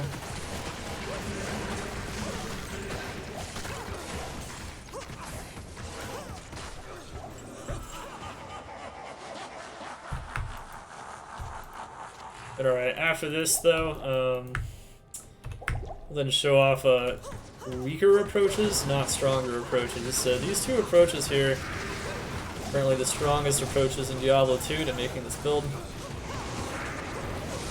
Ones that are most balanced. Jesus. Good evening. Did I not have my decoy out? What happened there? Yeah, it's possible. Evening. Versus speed is nice. Just always having it on.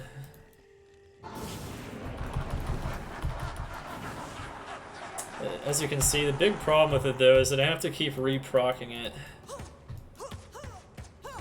Which is something that, you know, you have to at least throw at least one volley, if not like 2 to 5 volleys to get it procced. Usually it's like 1 or 2 volleys will do the trick, but yeah. At any rate, it's a very solid approach. You can see with all this crushing blow too, it's just shredding.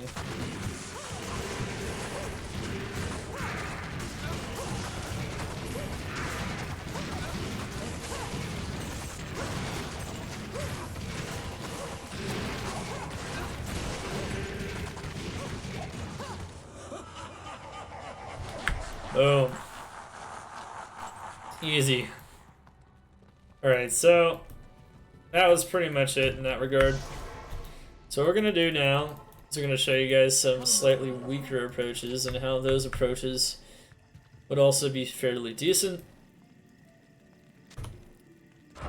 So we're going to put on this level 1 Fanaticism Aura, which really, you would think it wouldn't be too good, but even just a level 1 Aura gives you a lot of extra damage. Let's see here.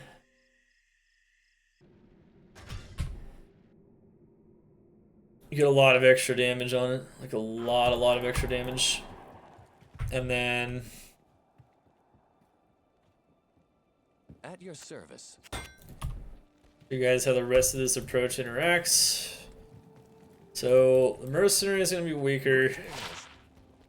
We're just going to slap on something that, you know, would make him a little weaker. Interestingly enough though, Hustle actually does some damage.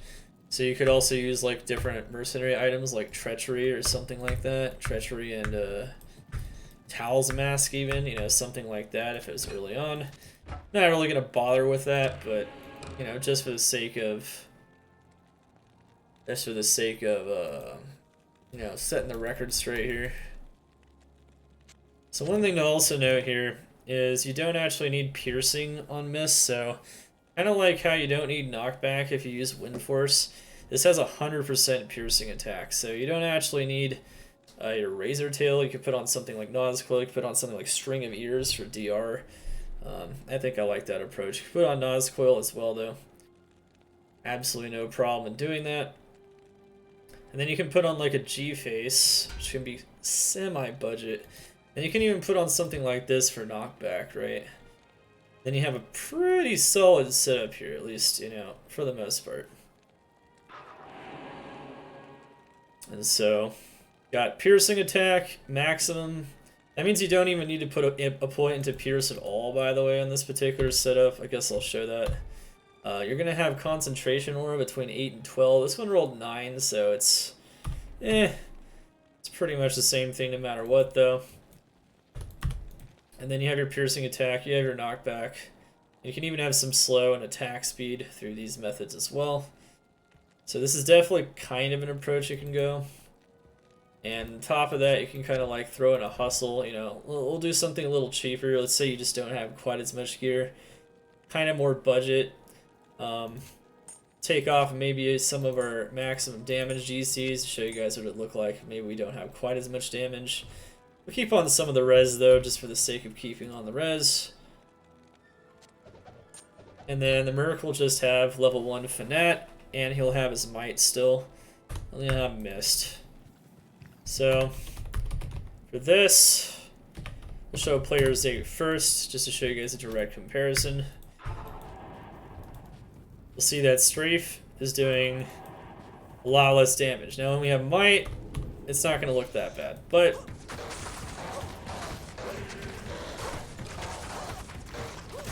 one thing to note here though is that we don't really need Hustle for the movement speed anymore, so once again you can also use Harmony. And one thing I guess I'll do just for the sake of doing it Put in all those. Put in maybe some extra life. You know how it is. Put in a lot of points into Dex, and then voila. Boom-a-da boom-a-da boom.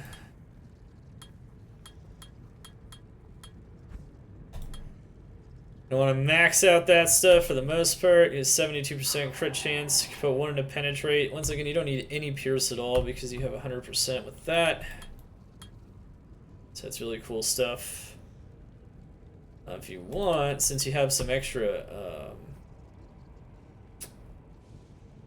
yeah, this also gives you some extra skills as well, so that's kind of nice. And we'll put that on as well. And you can, like, put some extra points in the dodges still. Then you can max out Valkyrie if you want. Just like normal.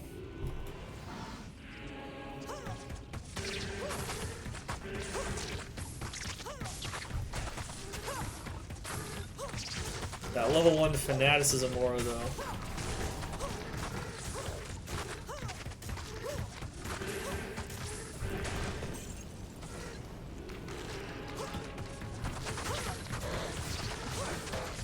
That'd be good.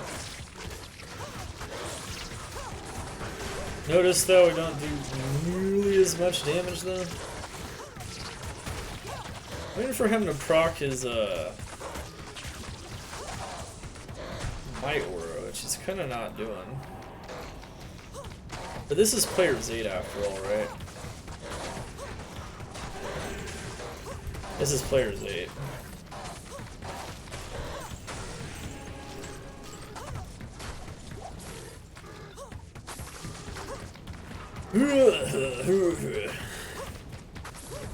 Morphine definitely looking good.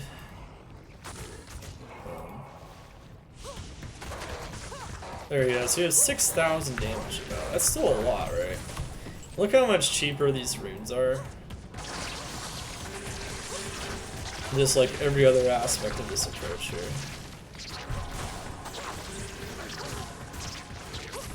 And you might wonder, like, is that level 1 Fanat Aura doing something? Well, it's raising our attack speed, but if I take it off here, you can see that we still lose some damage. Is it not applying to me? Oh, I don't know. It's not a ton, but it helps out with everything. It helps out the attack rating. And since we're still using Atmos Scarab, you know, it's still a very good approach overall.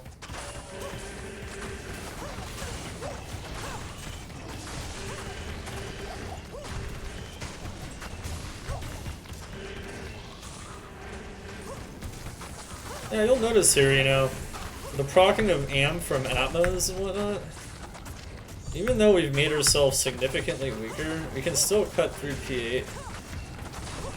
It's just gonna take longer, that's all.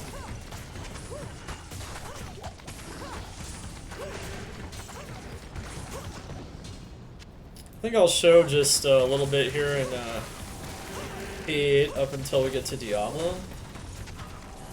And then I'll switch to lower player count so you guys can see how it performs. Like P3 or something. Let's see. If you do a little bit lower with this approach, it's actually pretty solid.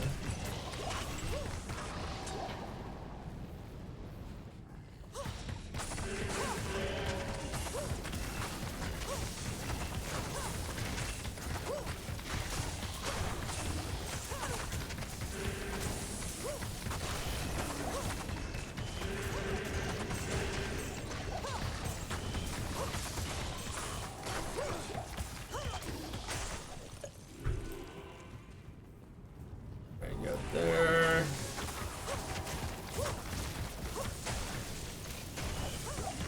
Blood more.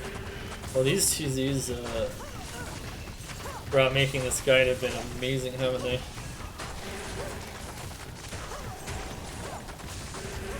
They're just leaving on the bone break now. Yeah, I can see it's definitely slower for sure. It's still really solid. Honestly, this is kind of the damage. This is closer to how much damage Strafe used to do before they buffed it. And this is with far weaker items.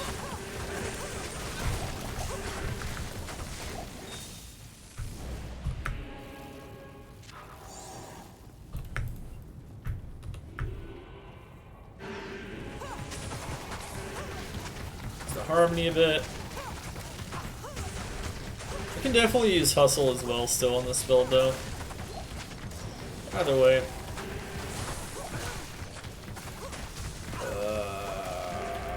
There we go. Let the bone break shine for... Yeah, see, we're not nearly as strong, but you know.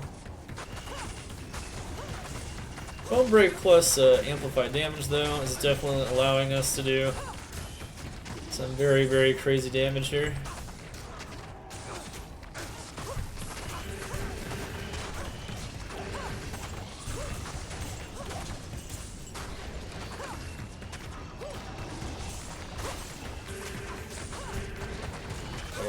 This character is such a beast, man.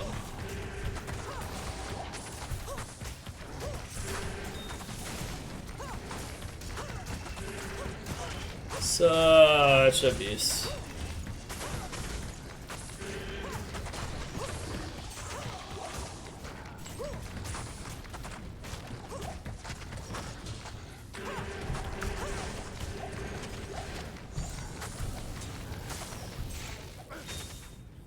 Oh, oops. Threw out my Hellfire Torch.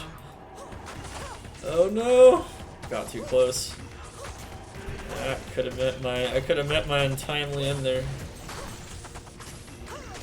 Yeah, Hustle's really nice for that attack speed bonus as well. It's like 27% still, 21% or something. And it is giving us some damage on the Merc in addition to the Might Aura. Notice that he's actually able to reach a little bit with the Hustle weapon, unlike Pride. Pride's actually worse when it comes to Merc survivability. It's kind of a joke.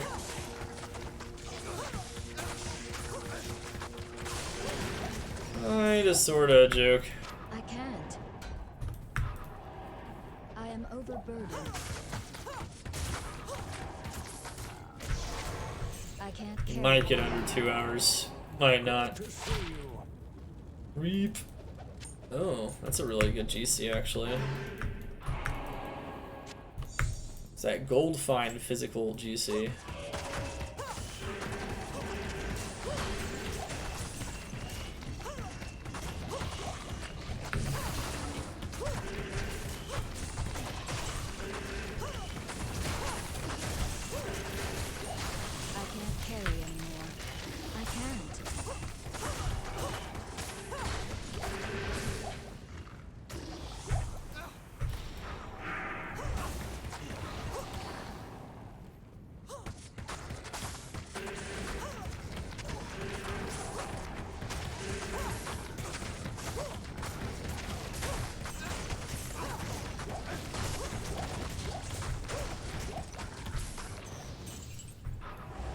Alrighty.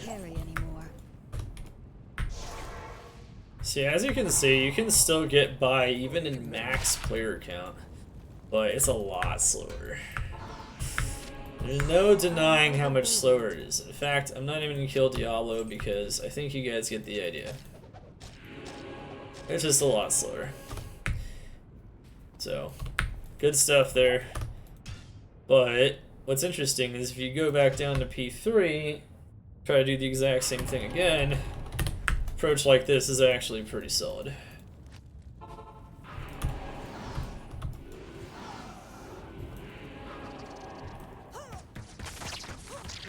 It's actually quite beautiful.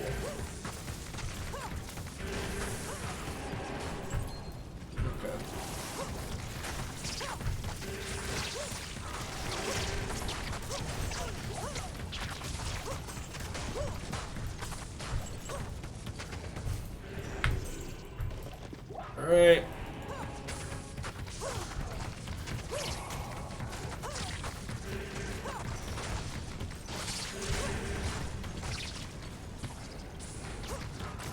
So now we're in players 3. Let's see that. It's actually quite solid. It's very solid.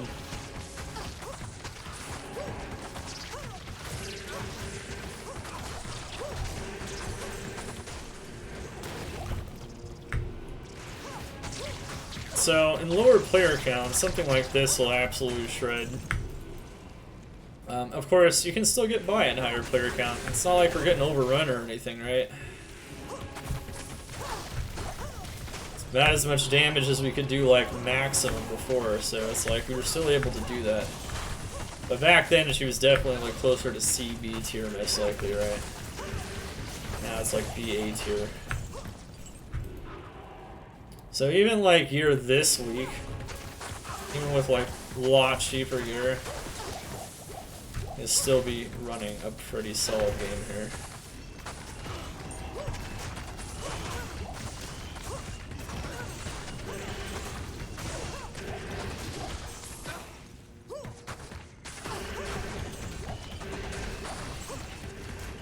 Of course, the reason why we're testing in Chaos over and over is to show you guys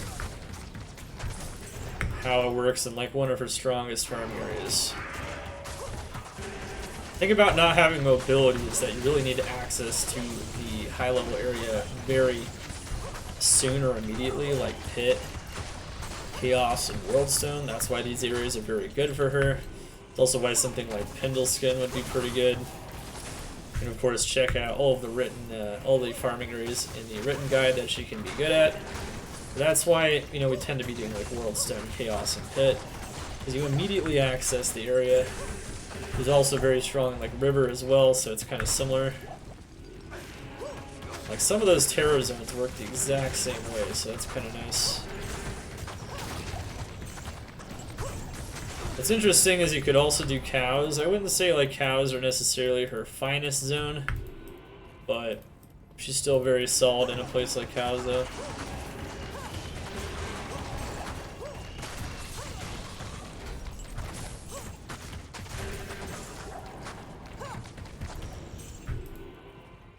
Alright, so let's do that. Up in there. Very nice.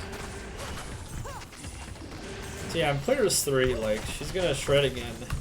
Even without Fortitude, no Faith, no Windforce even. No Pride. It's pretty intimidating, a lot of those items, right?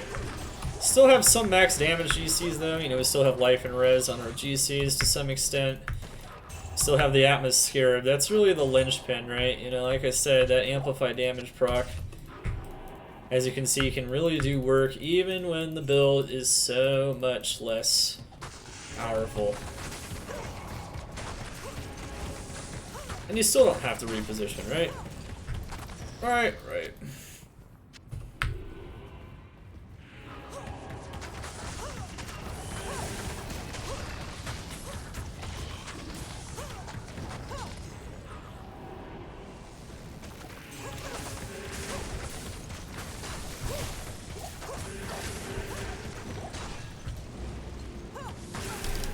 Oh, wow! Dude, that actually scared me. Okay, well, that's what happens if you let the wave teleport directly on top of you. But I think you guys got the idea. That was actually the easiest wave. We just let it kill us. Dang, that actually scared me. That was funny. Like, oh! Well, there you have it. That's why you maybe use CTA on hardcore, maybe somewhere DR. I mean, on this build, you can use, like I said, you can even use DR, because you don't even need a Razor Tail, because you have the piercing attack on Mist. At any rate, yeah, I mean, she's still crushing, just, yeah, make sure you don't get wrecked like that. Ow. I thought we'd actually die a little bit more during some of these, because like I said, this build's, like, all about doing damage. And if you get hit, you get hit, right? Now, you can go even cheaper than this, oddly enough. It's a good time for it to end. I wasn't going to do Diablo anyway. I think you guys get the idea. I mean, you can still kill the bosses and whatnot. Alright, so yeah, we're gonna go a little cheaper here. As a matter of fact, we're not even gonna use Atmos. We're gonna use 3-piece Saigons for attack speed can even get some MF like this, which is kind of interesting. We'll still use the hustle weapon though. And we'll actually switch to using bolts as well. And strangely enough, so there's a lot of lower level starter bows that would be really good on this character. Buriza is a really easy one to find, it's very cheap. You can also wear like a 4-socketed elite bow, like an insight bow. Insight bow would be very strong. Edge bow would be pretty strong too, like an elite edge bow. Runeward edge, insight bow. Those are all very strong options. And yeah. So there's a bunch of different bows, even Harmony to some extent. Strangely enough, you might notice it has a decent amount of ED. You could actually just wear Harmony on your main hand if that's the best you have. And with those level 20 revives, you have a really solid tank line you could use as well. So there's definitely a bunch of different options. We're just gonna show Buriza because Buriza's pretty classic, right? It's really the only build you would ever use this item on, so. I have a bit of a soft spot for it here. Give yourself some of that. And then the rest of your points into dex, of course. The rest of it, we'll just keep a decent amount of life and res here. I guess we can lower it a little bit further, maybe. Kind of show you guys what it might look like a little bit more on a starter. Yeah, because we still have a lot of power there. Right, so you can have Harmony, you can have 4-piece Saigons. 4-piece Saigons gives you AR, so you might notice my AR is kind of bad. But notice that I get like 1,500 more from the hustle here, so that's really good. So even if you're like struggling in the AR department, maybe you only have like a couple AR GCs like this, or like small charms, would be pretty good still. I may as well just put the Geeds back on, doesn't really matter, right? And yeah, you'll see, so this is without Atmas. I still think Atmas is like insane, but since this bow fires slower, you might not want to rely on amp quite as much, so you can totally just take it off. And it can be a bit more of a struggle to get some res as well, so all these things are definitely something to take into account here. Once again, I really like getting higher dodge, avoid, and evade if you can. I'm going to put 1 point to Valkyrie as well. Now, oh wait, we didn't actually need Pierce. Oh, that's okay. So don't put Pierce into here. So Buriza is a bow that has another special ability, which is just like Mist, it has 100% piercing attack. So, and it also freezes target. And the fact that it has really high damage for a bow, even though it attacks slower, makes it quite good. And if you put like a Shale Rune or something in it, you don't have to socket any of your items like for low level gear. This can all be just temp gear. Socketing that stuff is probably a waste of socket quests, right? I mean, I think it is most of the time. But like, yeah, and you don't need to be as high of a level, so yeah, we'll leave some skill points off as well. Technically, you could have left another one off because you wouldn't need Pierce. So like you could be like you could be in your 80s, you could be like level high 70, whatever. Doesn't matter. Just use some imagination here.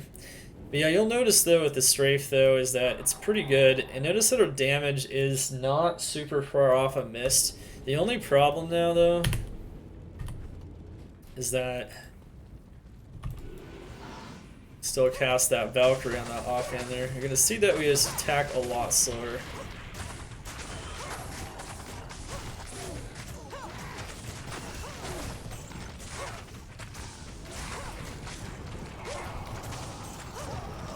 And that's just an artifact of using a crossbow.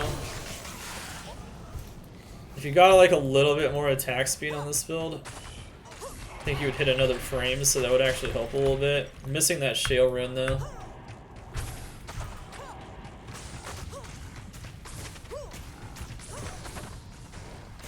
This is players 3 right now. I wouldn't go above P3 with a setup like this. It's just going to be painful. But if this is the best you can do, this is the best you can do. Period. Right?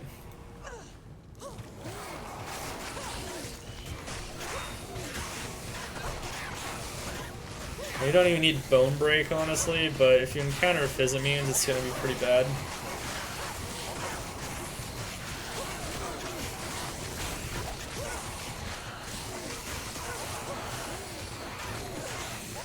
See, it's gonna take a while to clear P3. Honestly, this is like good for solo gameplay, but it kind of struggles a bit with this, as you can see. We'll show a little bit more P3 here, just so you guys can get kind of an idea of what you can do with this. But, you know what's interesting is we're still able to hold our own, though. Mercenary, as long as you give him some tanky gear, plus the hustle still. Hustle can even be in a worse space here. Doesn't really matter, though. Notice that our sheet damage is actually higher than the mist, oddly enough.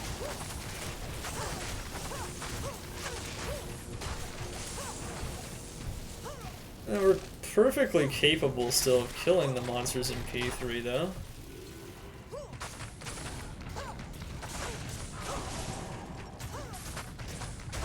Buriza hits really hard for a weapon that it's like a lower end weapon for sure. And with multi-shot, this would just be god awful. As you can see, it's really slow. This is stone skin, and once again, if you're not using Atmas, that's gonna be painful for real. That's definitely when you break out the magic arrow if you want.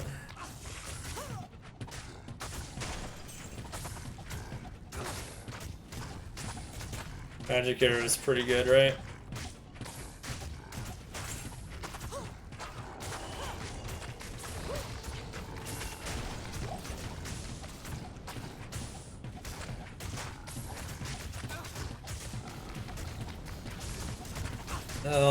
You know, it can kill him eventually. This is just P3, so as you can see, this is like significantly weaker at this point.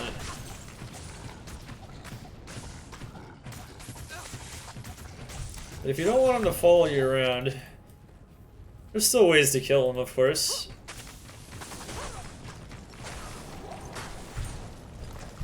Notice the slow recoil of this thing is kind of annoying as well.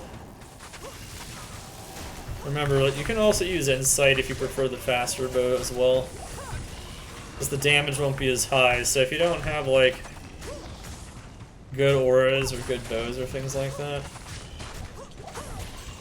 it's kind of rough. But as you can see though, there's like literally nothing on this build except for these two items, which are like kind of absurd. You absolutely need. But you can just use a cheap version, right? You can use like a weak Raven Frost.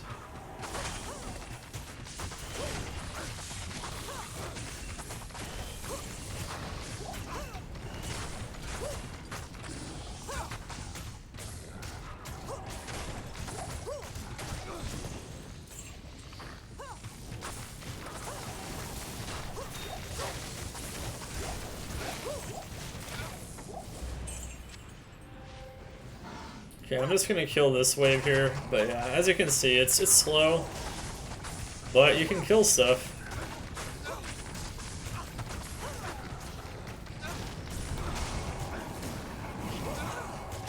Poor Mercenary, he's trying.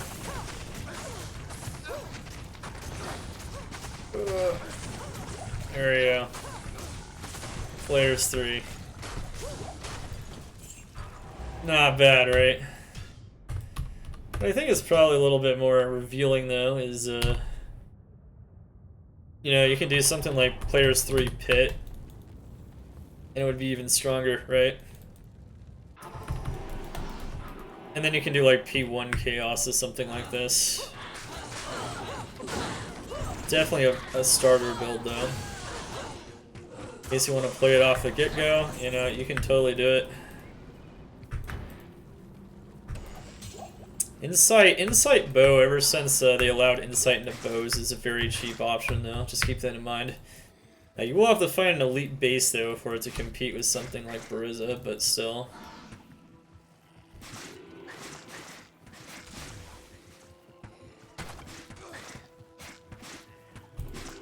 This is also upgraded. Keep in mind, you're going to want to upgrade your Buriza. I think I can get one shot from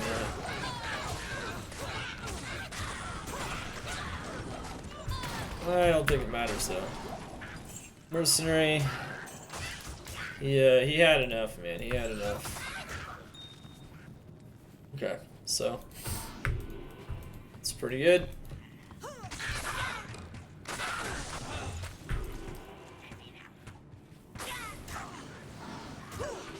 Ow.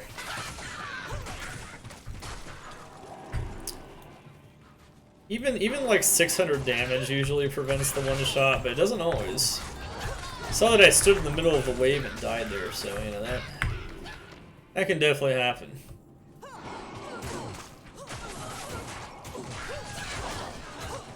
Something like a P3 pit though really isn't that bad with a build like this. So like, you know, you can totally start out a Strafe zone.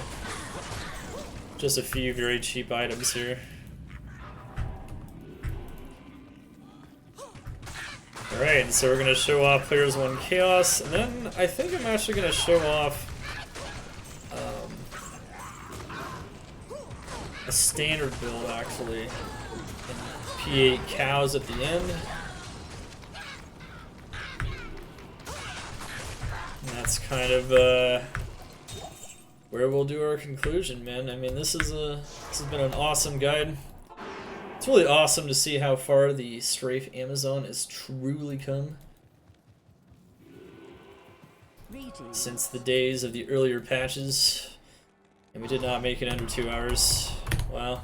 That's what happens when we show off all these different approaches, right? You know, there's just a lot to show off.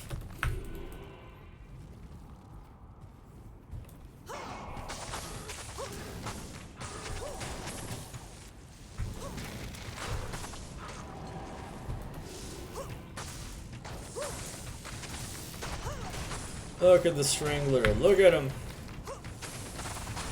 See, this is Players 1 here. I think so, anyway.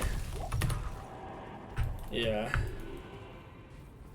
And so you can see in Players 1, you know, if you're just playing solo, and all you have is a Buriza or an Insight Bow, an Edge, Harmony, whatever it is.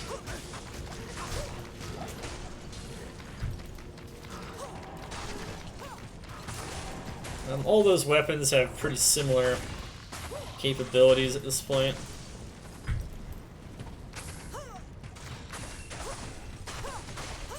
Yeah, we can do things. And one of the cool things about Buriza that I really like is you'll notice that this setup here doesn't have knockback. And it's still functional, and you might be wondering, how is that? How does the setup have no knockback and yet it's still functional? And the reason that is that it has freezes target from Buriza. Believe it or not, that's also what the Mist setup had too. You can go knockback on that, but it also has freezes target. When you have freezes target, you don't really need knockback. So that's really the other solution that isn't knockback on this build. Yeah, P1, I mean, it's still crushing face, right? In P1, this feels almost like the GG build does in P8. But you know, this is using some real janky items, right? You know, you can just use some garbage, and you can get the job done.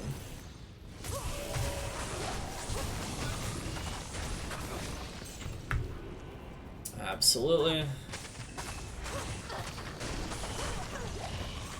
can even kill Diablo.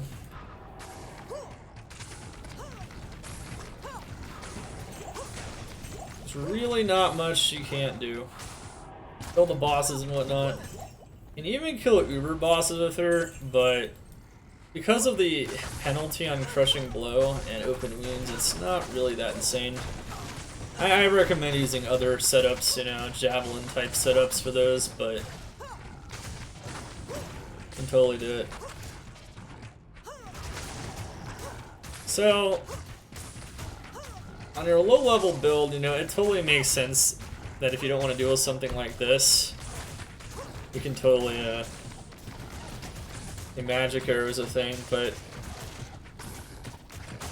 yeah, you can totally just, like, get decrep on the Merc, but just keep in mind that it won't be doing absolutely anything for you most of the time. But you'll just be running away from it anyway. But anyway, as you can see, GG setups abound. Plenty of good options, very good options. Alright, let's actually go back to the standard setup, so no pre-buff required or no no proccing required. We're just gonna cut through house. Which, you know, I personally think is always an amazingly fun time, so definitely gonna want your Pierce for that though. Don't need to use your demon bow though for that. Not if you don't want to. I think this is now a high level setup again. Yeah, something like that.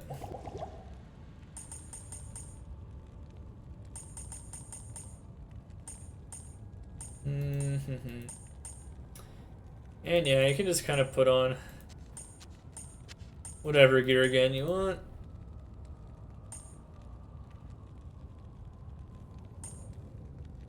Don't even need MF if you're doing cows, because you're mostly looking for socket bases. MF actually hurts for that. Runes are not affected by MF at all.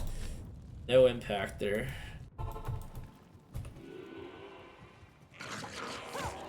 Oh, Merc is still wearing Hustle. If you do Hustle plus Faith, that's not a valid combination, because the level of your Fanat aura on Faith is just way higher, so it doesn't do anything. Fortunately. Absolutely not.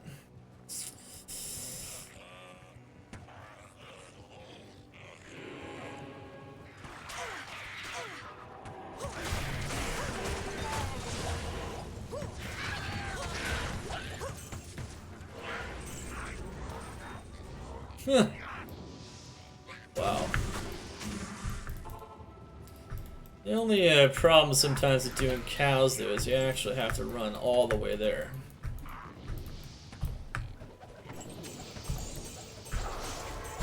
Cows in the Strafe is kind of cool to look at, so that's what we're going to finish with here on this guide and demo and everything else. Hopefully you guys are inspired to make this awesome build. Once again, she's a very high tier build now, just in general. That can cut through anything and do any kind of content. Her main weakness is, of course, I'm gonna do player's 8, is her mobility. Besides that, the beast.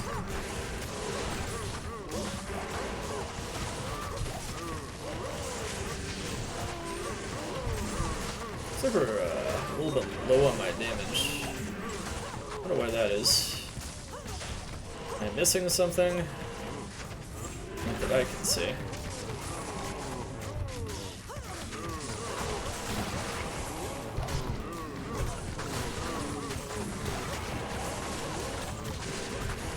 So as you can see, PA cows are kind of tough, but hey, it still does pretty good. Makes a dent.